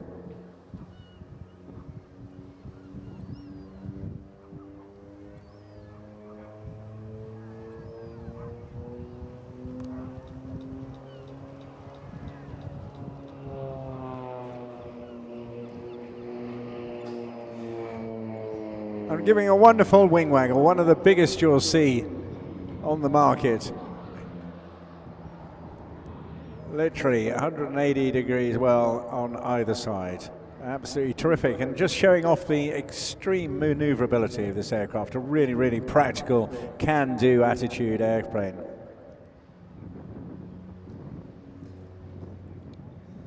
Tony put the team together back in 2010 with a bunch of OB-10 enthusiasts, and he's been a regular feature around European air displays for all of those years since. Frequently you'll see in fixed base operations the crew chiefs and cheerleaders alongside him as well. But now this is his final maneuver. You'll see him at high altitude demonstrating what we refer to as the K-SAN approach. Again, that's referring to activities in Vietnam, where to avoid ground fire and engagement from the enemy at low level, you'd have to come in very, very steeply indeed to prepare landing on a very short strip of land, and this is how it would look. And there, if we'd had a strip or an aircraft carrier, he'd have been down in just seconds. So really, really useful multi-dimensional aircraft. And you can see the clear dome there at the back has replaced the rear cargo door to enable a great position for photographic observation as well. And that's Tony just signing off now, making his way back. He started this flight from Leeds, where he had to go into last night in bad weather, and is now going to base himself at Shoreham for the rest of the weekend, where we will hopefully see him regularly for the next 2 days as well. So that was amazing, actually. I really enjoyed that. I saw that one yesterday, and I don't think I've ever seen it before. Quite fascinating. Anyway, everyone, if you are still here, still listening, you can go up onto the Western Lawns and meet the Air Bears, Ace and Amy, and they are at the information stand for a photo and a bear hug. And they've also got some fantastic souvenirs for sale and free stickers there. Lots of 30th anniversary merchandise for sale, this year only, obviously. And if you've enjoyed the action today, please do upload your photos onto social media. You can follow us on Facebook, Instagram, TikTok and X for exclusive behind-the-scenes photos and videos from today. If you are uploading any of your pictures from today onto Instagram, the handle there is Airbourne_Eastbourne. So if you're on Instagram, go and have a look at that. And as we said earlier, please do pick up your litter, take everything home with you today. But we do have more for you coming up. And this evening, if you are out and about, unfortunately, the ABBA tribute show on the bandstand is sold out, but Grease, the musical, is still playing at the Congress Theatre this evening, 7:30. Hound of the Baskervilles is on at the Devonshire Park Theatre at 7:45, and both of those things can be booked through eastbournetheatres.co.uk.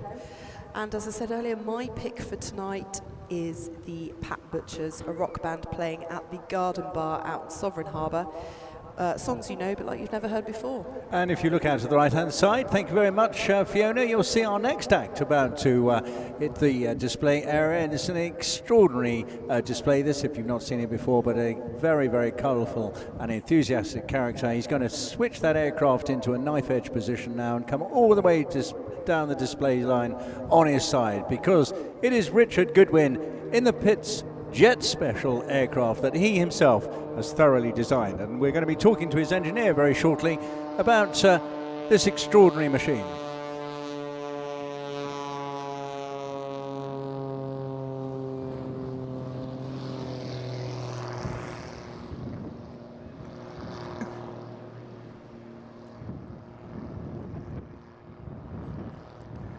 Yes, we're going to see all aspects of what an unlimited aerobatic pilot can do in what is a very high-octane aircraft.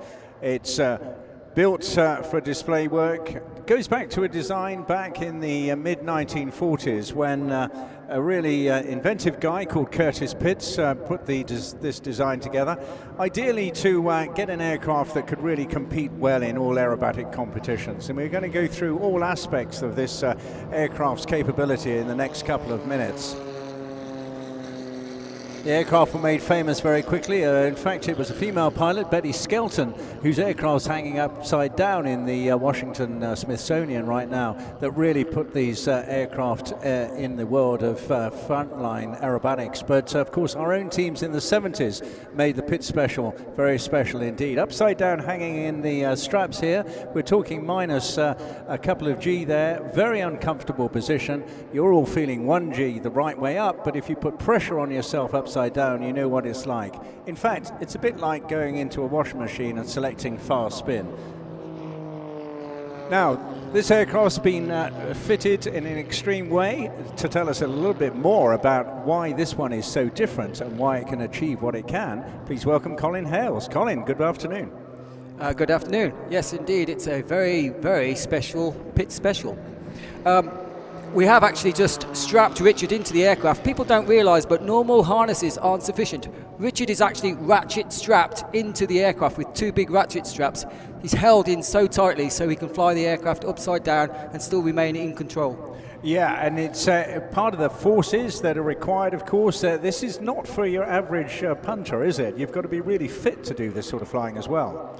Fit, but also you have to train a lot as well. At the beginning of the season, it's very difficult, and you need quite a few lessons to become G tolerant as such. Yeah, absolutely. These are at the extremes. Now, this is a guy who's got a DNA of flying right through his family. His father was a very well-known hunter display pilot in the Royal Air Force. When Richard joined, he went onto the Tornado fleet, before then flying commercial aircraft. But his passion is doing the work that you're seeing right in front of you, pushing himself and an aircraft to the absolute extremes of both human and mechanical envelopes. Now, we also talk about energy management in this aircraft. Perhaps you can explain a bit about that, because it's not just the power of the engine, is it? It's a very powerful engine, though. It is. And we're talking around 300 horsepower, this one. 300 horsepower, about 1,200 pounds of thrust, yeah, which is not quite the weight of the aircraft. But I'd just like to also say that people may think that Richard has bought this aircraft. No, he built this aircraft himself over a period of 2 or 3 years. Yeah. This is not a normal aircraft you can buy from the shelf. There's so much time and effort Richard has put into building and creating this aircraft. Yeah, it is an extraordinary story. I mean, the wings in particular are nowhere near like the original Pit Special, are they? No, designed by Eddie Stearman, a fantastic engineer, fantastic designer. The ailerons that give the control, the roll rates, are almost as big as the rest of the wings themselves. It's got massive flight controls on this aircraft. And of course, pushing away hard like that, once again, that negative G coming on. He'll be putting up to 6, 7 G on occasions as well, but you only need 1 or 2 G of minus negativity to make you feel really, really uncomfortable. And that's another reason for being securely strapped into the aircraft, as Colin has described. Now, this aircraft we refer to as the jet pits, but we're not hearing the jet noise today. Colin, tell us about that. I do apologise. What else can I say? I'm the engineer for the aircraft, but at the last air show in Blackpool, we did actually have one of the engines that wound down, so unfortunately we had to remove the jet engines. The jet engines give another 750 pounds of thrust. So therefore, combined with the propeller, we would have more thrust than the aircraft weighs, and it could hover. But as you see, without the jet engines, he can't quite hover in that form. It's still an extraordinary aspect of flight, though, to be literally hanging on, you know, I mean, virtually vertical. I know he's got a little bit of forward speed, which is essential. Otherwise, he would lose control of the aircraft. But even when it does look as though he's lost control, he hasn't. He's always in control, isn't he? The amazing thing about this aircraft and other aerobatic aircraft that astonishes me is 1 minute they're falling out of the sky, and then a little bit of control, a little bit of airspeed, and they're back in control. And it happens so quickly. And this aircraft, with so much power, if you point it upwards and open the throttle, it will go upwards. Yeah, so they're looking out of control there as he falls out of those rolls at the top and almost going into a flat spin. But again, as Colin described, you just need that little bit of energy, and then you can quickly regain full control. And I always say that Richard gets bored flying in a straight line. Is that a good description? I think we all get bored of flying in a straight line. He can't resist throwing in all the extra roll spins, turns. I mean, we get the whole catalogue of activities here: cartwheels, hammerheads, and pinwheels, all sorts of different manoeuvres that are familiar in the competitive aerobatic world. Now, it's pretty exhausting business as well, isn't it? At the end of this, you definitely need a bit of a leg stretch and get your head and your mind back onto terra firma again. Indeed. I know Richard well. When he's landed, I go out and walk to him, give him a bottle of water, and his nerves are not on edge. He's a great pilot, but he's really enjoyed it. Yeah, yeah. And passionate again here, looking at, I mean, the weight, it's a tiny aircraft. It always gives the impression of, with the big impact, but it's actually a very small aircraft, isn't it? You could fit it in a small garage, I would say, very easily. Yeah. One of the things about the aircraft that, again, other people don't know, there's obviously smoke you can see coming out of the aircraft from the exhaust, but we actually use more smoke oil than we do gasoline to run the aircraft. That's extraordinary. Now it is good because it helps you sort of focus on the aircraft as well. But that oil, is that one of the environmentally friendly ones, like on Dina? Just seeing more of some of the flick manoeuvres and a knife edge at 45 degrees. Yes, in this modern day, everything has to be environmentally sound. So indeed. you know that's good as well. When you're working in formation, of course, it also acts as an extra safety positioning and visibility feature as well. So using this, he's getting it. Is this a bit of a mixture of not only gaining height, bit of engine cooling going on, and then using that height, you know, for his next manoeuvre? Is that what's going on here? I would like to say that I know Richard's routine to perfection, but he does often change it once in a while, so and catches me out. So quite what this is, I'm not sure. Well, it looked to me as if he was just having a little breather there before then using all that space and energy to dive back in. And yeah, Colin is absolutely right. The guys at this standard have a catalogue of manoeuvres in their head, and they can change it throughout the routine, given the conditions or the wind that they're actually flying in. And absolutely, I would suspect that that was a case of saying, oh, I think I've got enough time and space here to throw in a few more manoeuvres. So keeping it, and he'll hold it here now until it virtually goes into a hover. And if he had the jets, he'd put them on now, and he'd push himself up a little bit further, almost going gyroscopic there, but letting the aircraft literally fall through the sky, almost looking out of control. So this aircraft isn't a helicopter. As you go vertically upwards and the airspeed decreases, there's a big propeller on the front, but the propeller turns one way, and as you come to a halt, the aircraft wants to turn the other way, and that's why you saw the rotation then of the aircraft. Without airflow, you simply can't stop the aircraft from rotating. Helicopters can, but we can't. We have no tail rotor. No, absolutely right, and it is an interesting feature.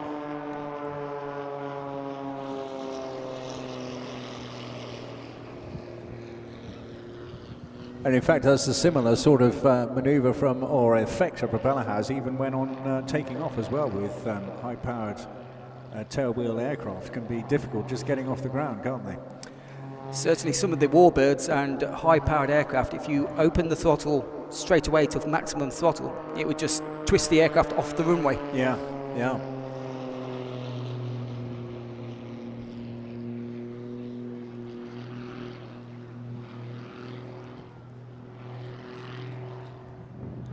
Well, coming towards the tail end of his routine now, we'll see a few more of these remarkable manoeuvres. Very high speed indeed, high energy,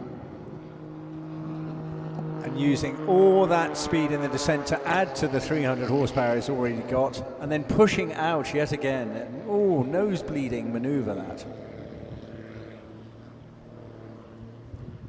A lot of activity going on in the cockpit, of course, stick going all over the place, but all to a set routine, which is in his mind, as Colin explained, we often, when we're talking about unlimited aerobatics, not quite sure what may or may not happen, but I think he's setting up now for his final pass. He'll go into the knife edge once again, using a bit of lift from the fuselage, isn't there? So you can get a bit of lift off that. Absolutely, the airflow is on the fuselage turns into a wing. Yeah, so boys and girls, mums and dads, give Richard Goodwin a massive great wave. A wonderful airborne performance here.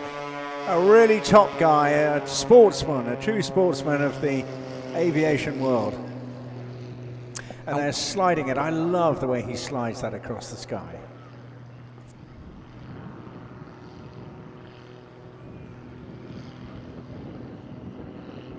It is the jet pits. We will repair the jets and we will make it a jet pits again. And he's going to try and, oh, I thought he was going to try and hang it in another hover there for a moment. But there he is, just signing off as I thought he would. Really spectacular performance, and really nice to have the insight, Colin. Thank you really very much for joining us. That gave us a bit more of a feel about how we got what we've got there in the sky today. Absolute pleasure. And I am sure many hours of your time. Oh, in many, many hours. So as he departs, I will also depart. Thank you very much.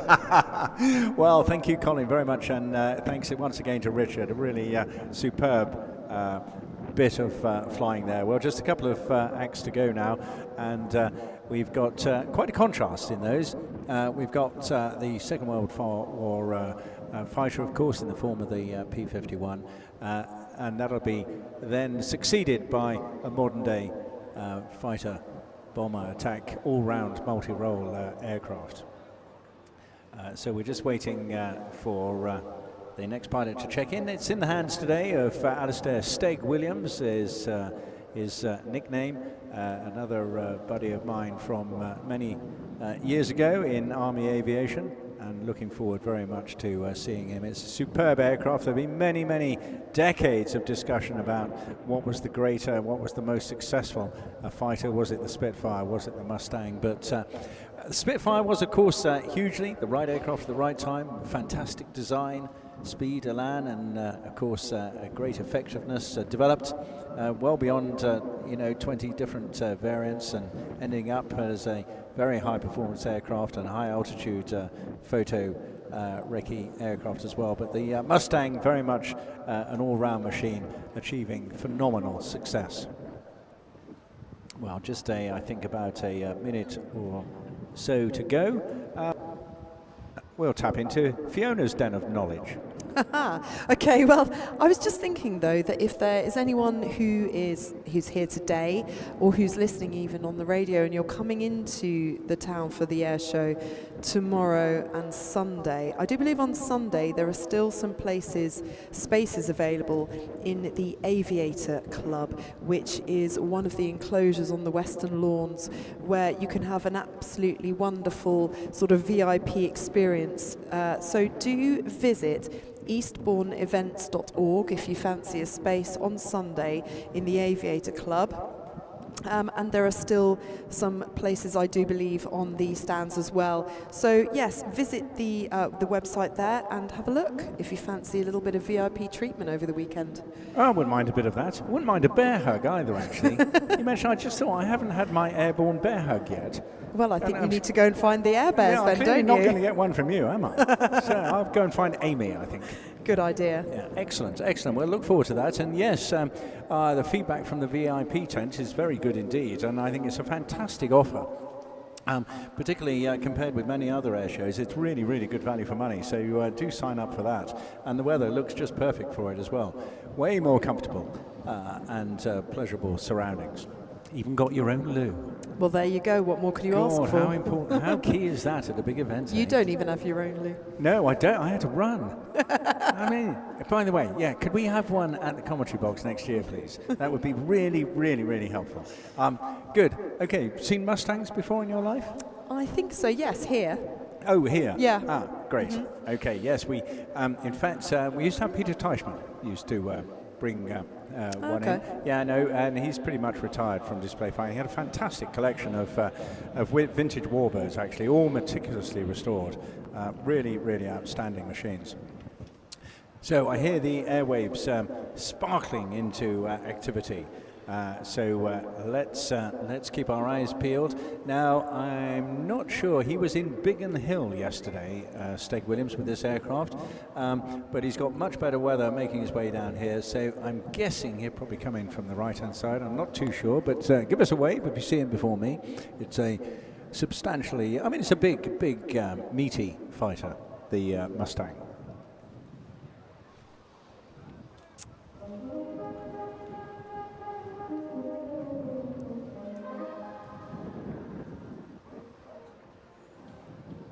Yes, and this is due in from our right-hand side, one of the most successful long-range fighter escorts of World War II. It was not an instant success, though. It was designed and built for the British in just 120 days to meet the requirement for more fighters. The first Mustangs were built with Allison engines, and whilst they were pretty good at low altitudes, they were considered pretty underpowered and disappointing at higher altitudes. So, yep, put your thinking hat on, and in late 1942, the aircraft was completely transformed when they put the Rolls-Royce Merlin engine in one of these.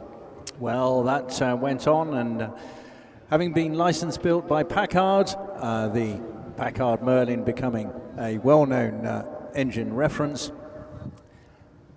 together with bubble canopy and additional guns, the P-51D became the near-perfect marriage of engine and platform. And here it is, coming in, fast in the hands of Steg, far out on the right-hand side. Pulling up immediately into wonderful big barrel roll. One of the most iconic and potent fighters of all time.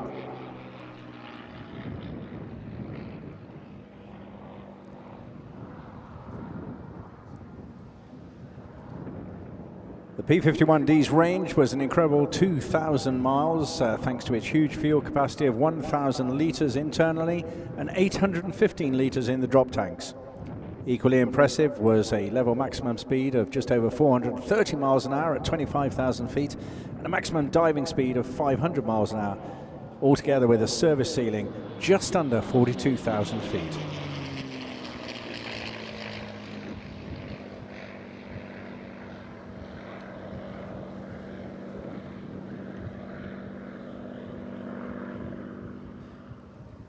So this part is a part of the Rolls-Royce Heritage Flight, and Alistair is now the manager of that particular activity. What a dream job that is to have.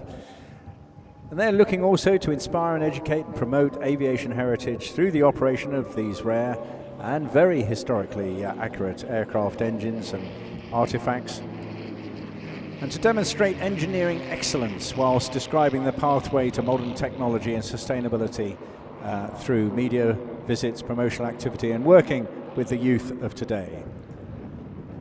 Of course, underscoring all of that at the same time, they're also telling the story and commemorating those who have fought for their country.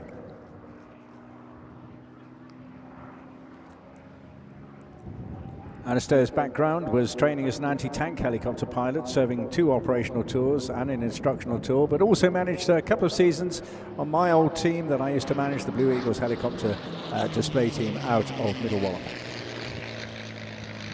Been working with Rolls-Royce for around 8 years now, joining them full-time just 4 years ago, flying initially the company jet and then concentrating on the heritage flight.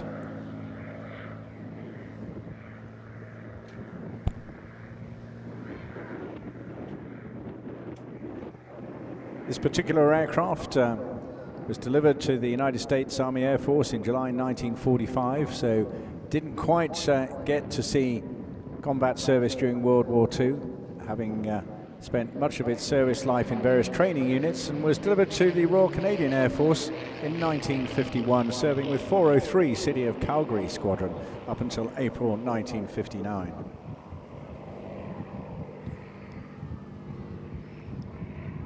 Often seen flying alongside the Mark 19 Spitfire in the Heritage Flight, the Mustang was seen as a perfect addition to the Heritage Flight with its global appeal and celebrating a historic and very ongoing relationship between Rolls-Royce and the United States Air Force.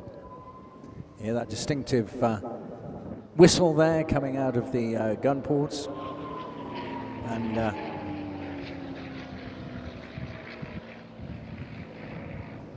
originally known when owned by Sean Patrick as the Shark, initially leased by Rolls-Royce before then acquiring it themselves.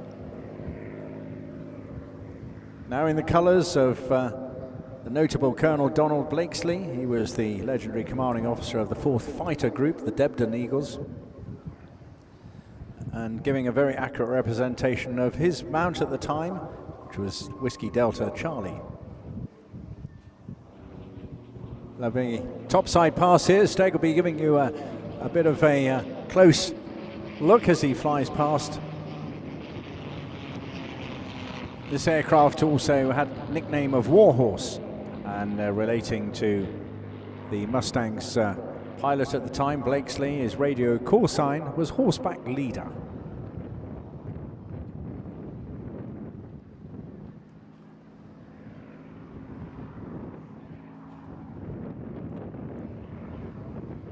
Both this aircraft and the Spitfire now operate from the company hangar at East Midlands Airport, doing their best to preserve this unique history. Of course, with the Mustang, the Mark 19 Spitfire they have actually has a Griffon engine in it, but nonetheless fantastic engine heritage, as well as 2 outstanding aircraft designs as well.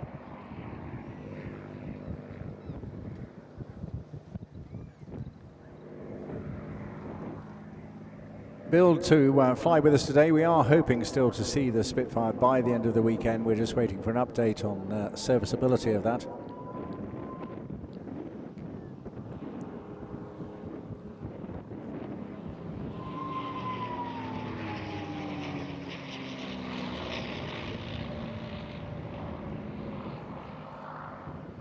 But it just gives the impression of a really meaty, tough, combative aircraft, doesn't it?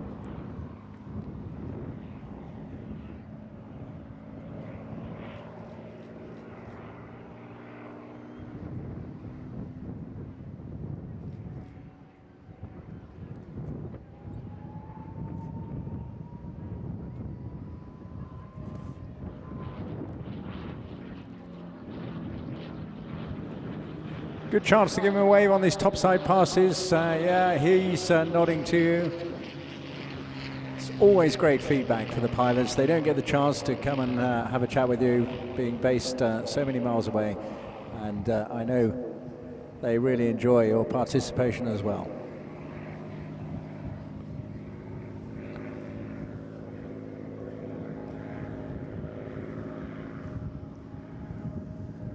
Being gently flown, of course, never over-stressing any of these vintage aircraft. They're far too valuable to put into any vulnerable position, and treated very, very carefully as well. Coming up to the tail end now of his display, giving us a wonderful victory roll.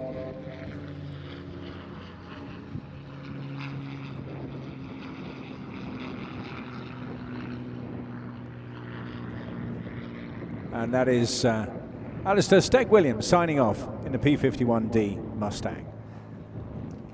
Fantastic flying, and just a astonishing, just one of my all-time favorite aircraft. Sadly, I haven't managed to fly one yet. Who knows, still time in the wagon for that. Well, hopefully we'll see them back as a pair tomorrow, but I think very appropriately now we come to today's finale in the hands of a more up-to-date and modern aircraft. Perhaps around 40 years between the two different designs, but nonetheless, it's an impact, and we're going right to the sharp end of today's Royal Air Force. And of course, you know what's coming. Yes, it's Foon time.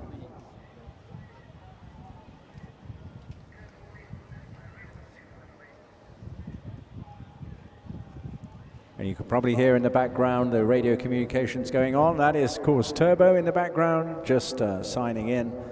And we'll be chatting to one of the Typhoon team during the course of this demonstration.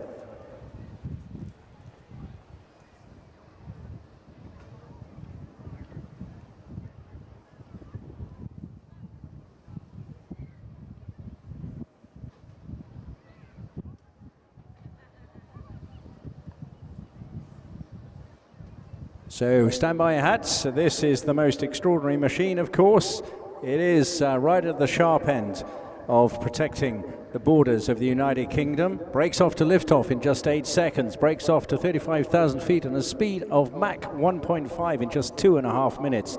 This is a mean machine. Multi-role, 2 Eurojet EJ200, giving you a total thrust of 40,000 pounds and a Mach speed in excess of twice the speed of sound. Pulling G-forces +9 to -3, able to climb in excess of 55,000 feet, and a whole range of weaponry that we will see. Well, we'll certainly see the hard points for it in the underbelly. Joining me now, I've got Higgy from the Typhoon display team. And Higgy, first thing I want to ask you is, which aircraft are we going to see today? We are hoping that it's going to be ZJ913, affectionately known as Moggy. Yeah, now we know it's Moggy. How come you don't know? You're part of the team. That I do know. Unfortunately, my phone signal's not that great here, so trying to get information from the engineering team, unfortunately, I don't have that up-to-date info, but we are still hoping. Yeah, okay, well, let's hope it is as well. Now, Turbo, David Turnbull, is just one of a long line of really outstanding pilots. I don't know what it is about the Typhoon fleet, but everyone that comes along seems to invent a little addition, a little new maneuver, which just adds that extra bit of dynamism to this show. Yeah, like I said, they're all fantastic. We noticed that Turbo's, he likes to bring a little bit more fluidity to this year. It flows really well, so hopefully we'll put on a really good show. Oh, I've no doubt about that. So it'll be coming in low and fast at around 600 miles an hour. Why is it not going any faster? Because that is the speed limit, would you believe, around the coastline of the United Kingdom to stop your ears bursting and all the windscreen shattering.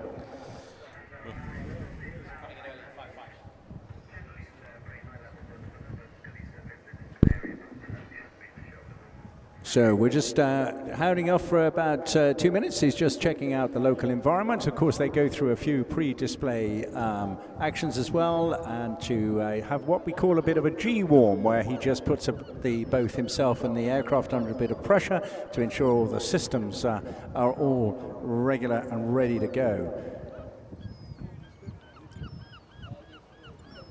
Born in Welwyn Garden City, grew up in Cambridge, and got interested after he was initially shown around a Tornado GR4 at Marham, and since he had a flight in a Tiger Moth at Duxford at the age of 17, well, he just had to get going with the Royal Air Force, and off he did, and joined as a direct entrant in 2010, straight from the sixth form after completed his A-levels, and was streamed fast jet after elementary flying training.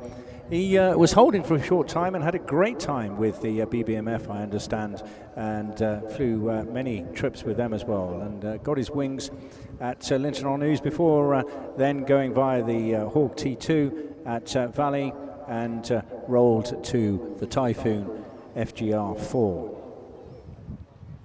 Qualified on that in 2018, went through the OCU, and then as with all Typhoon pilots, they're busy on a number of deployments throughout the course of the year, busy in the Middle East, as you well expect, and of course out in the Far East as well, as doing a couple of deployments down to Royal Air Force Mount Pleasant in the Falkland Islands. He would demonstrate the immense performance and maneuverability of the aircraft.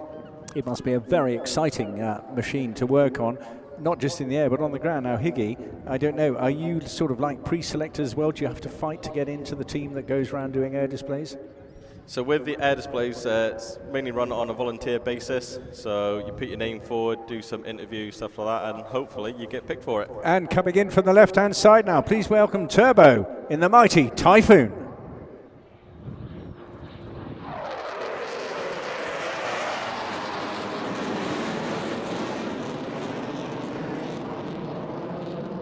And that's the way to arrive at an air show, and I'm sure he'll leave in similar style as well. Well, if you look underneath the wings when you get time, you don't get much time to talk about it in this, then you'll see the hard points with the ASRAM, the AMRAM, the Storm Shadow, the Brimstone, the Paveway, Liza Gody bombs, and of course the 27mm Moser cannon.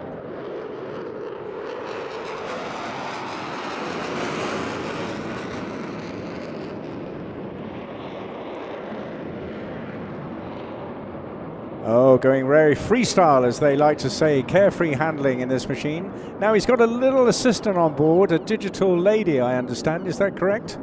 Yeah, so if there's certain things that he's not meant to be doing or he's a little bit low, he'll have a little lady just saying in his ear, low terrain, a little bit low. So we got someone keeping a safe eye on him. I've heard pilots refer to her as Barking Betty.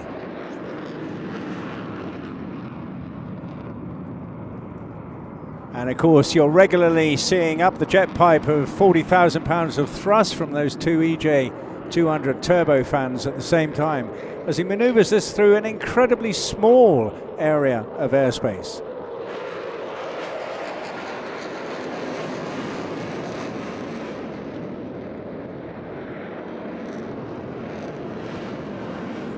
Going through a barrel roll out on the 45, setting the jet up now, just coming in tight, the G piling on, of course, and now really excessive use of G in such a small area. Up to 9G, that's 9 times your body weight.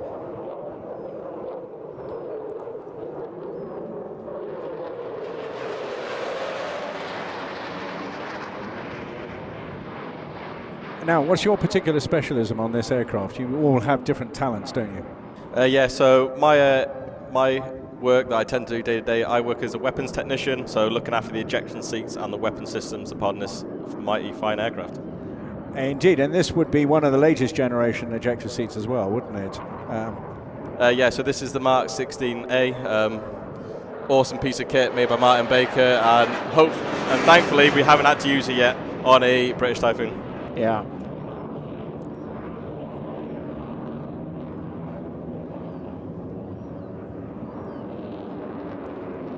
Well, of course, one of their capabilities every day, whilst they give up their time at weekends to let us enjoy these extraordinary aircraft. Of course, let's not forget that he has daytime duties training other pilots and, of course, being on QRA as well. That's Quick Reaction Alert.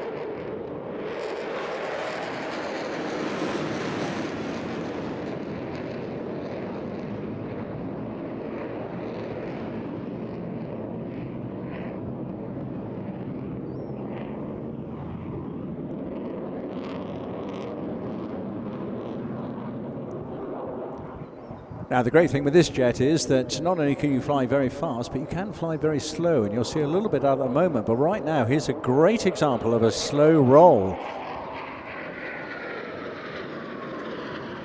Now, that is quite an art form for any pilot. Even more difficult, perhaps, in a machine of this weight and this power, to be able to do that absolutely accurately and keeping the jet going straight down the display line.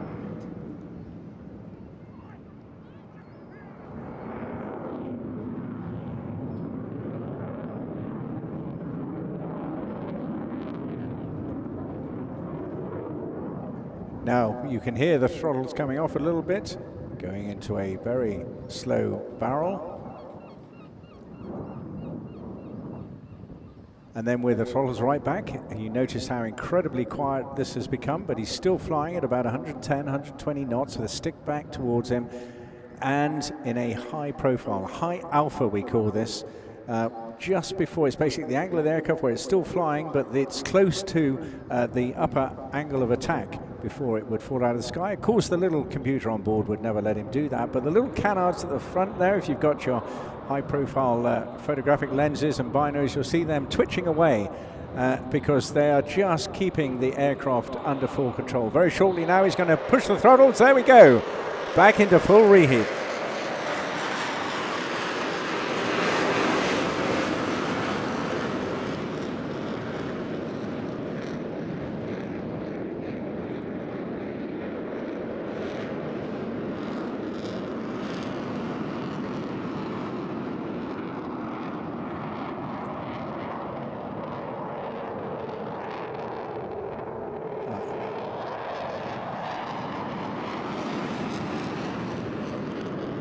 Oh, I can see feel the smile on his face is doing that. Presumably at the end of this, all you guys have got to rush back to the airfield and start refueling it and checking all the equipment, yeah?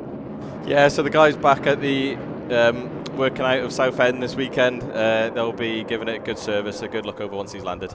Okay, but you've got a spare? We do have a spare. Ah, that's great. We saw you Thursday actually beating up the area. Oh, look at this magnificent stuff. He's going to push away from here now, and the G will really, really affect him. That's another nosebleed turn that he put in there, and absolutely outstanding stuff. Now, you can do a lot to protect yourself and mitigate against positive G, but you cannot do anything about negative G. It's a very hard thing. You just have to get used to it and endure it. So as I say, a lot of physical fitness training goes into it, plus the mitigation. He's got chest piece, leg piece, even the socks help a little bit as well.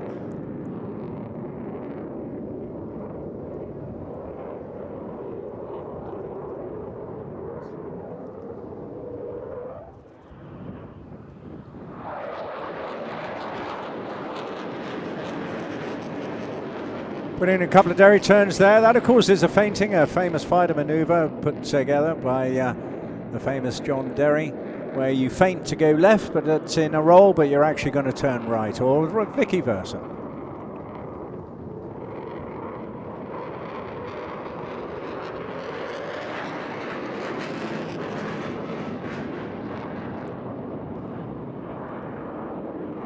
See all the swath coming off the top of the wings there. We're in a very humid atmosphere, and that is the air condensing as he's pulling high G in this maximum rate turn.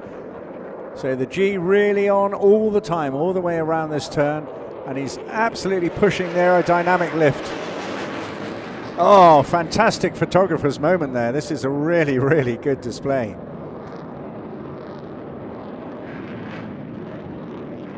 They're coming round for his finale now, which is something that I think you'd all love to. Have you been in the back seat during one of these practices?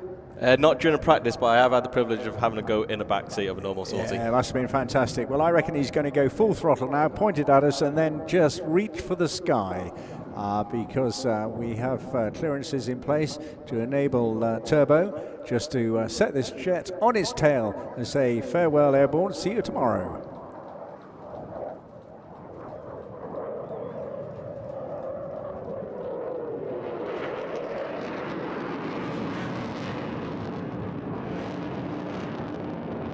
And that is the way to leave an air show. Fantastic. That's the end of day 2 of this fantastic 30th anniversary show here in Airbourne. Well done, everybody. Thanks to everybody that's helped put this together. We'll pass on your thanks. Higgy, I'm sure, will pass on our thanks to Turbo for doing that, and just say what a great day it is. What a shame he can't just pop in now and have a chat with us. But thank you for joining us, and good luck with the rest of the season. Cheers. Thank you very much, and we'll see you the rest of the weekend. You will indeed.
Fly 2 extra NG aircraft, real high performance aerobatics coming your way as well, and we hope very, very much that you'll be able to join us for that. And I think that is about a wrap from us. I think so too. Just a little reminder to everyone, please take your litter with you. Yes. And each other. Take each other home, take your litter home. But the lawns are open until 5:30, simulators, play zones, and shopping and things to eat. Give yourselves a pat on the back for joining us here today. Give generously if you can, please. You heard us chatting to Jos Barbaradine a little bit earlier on this afternoon. It is critical. This is a fantastic show. Can we make it another 30 years? Only with your help can we do that. So use the QR code, use the buckets where you can, or just get out there and buy some merch and have some fun in town as well. Support everything that's going on. But really, really good to see you. I hope to see you all again here tomorrow afternoon. Bring some more friends with you as well, won't you? Right now it's time for us to hand over to our friends in Radio Airborne.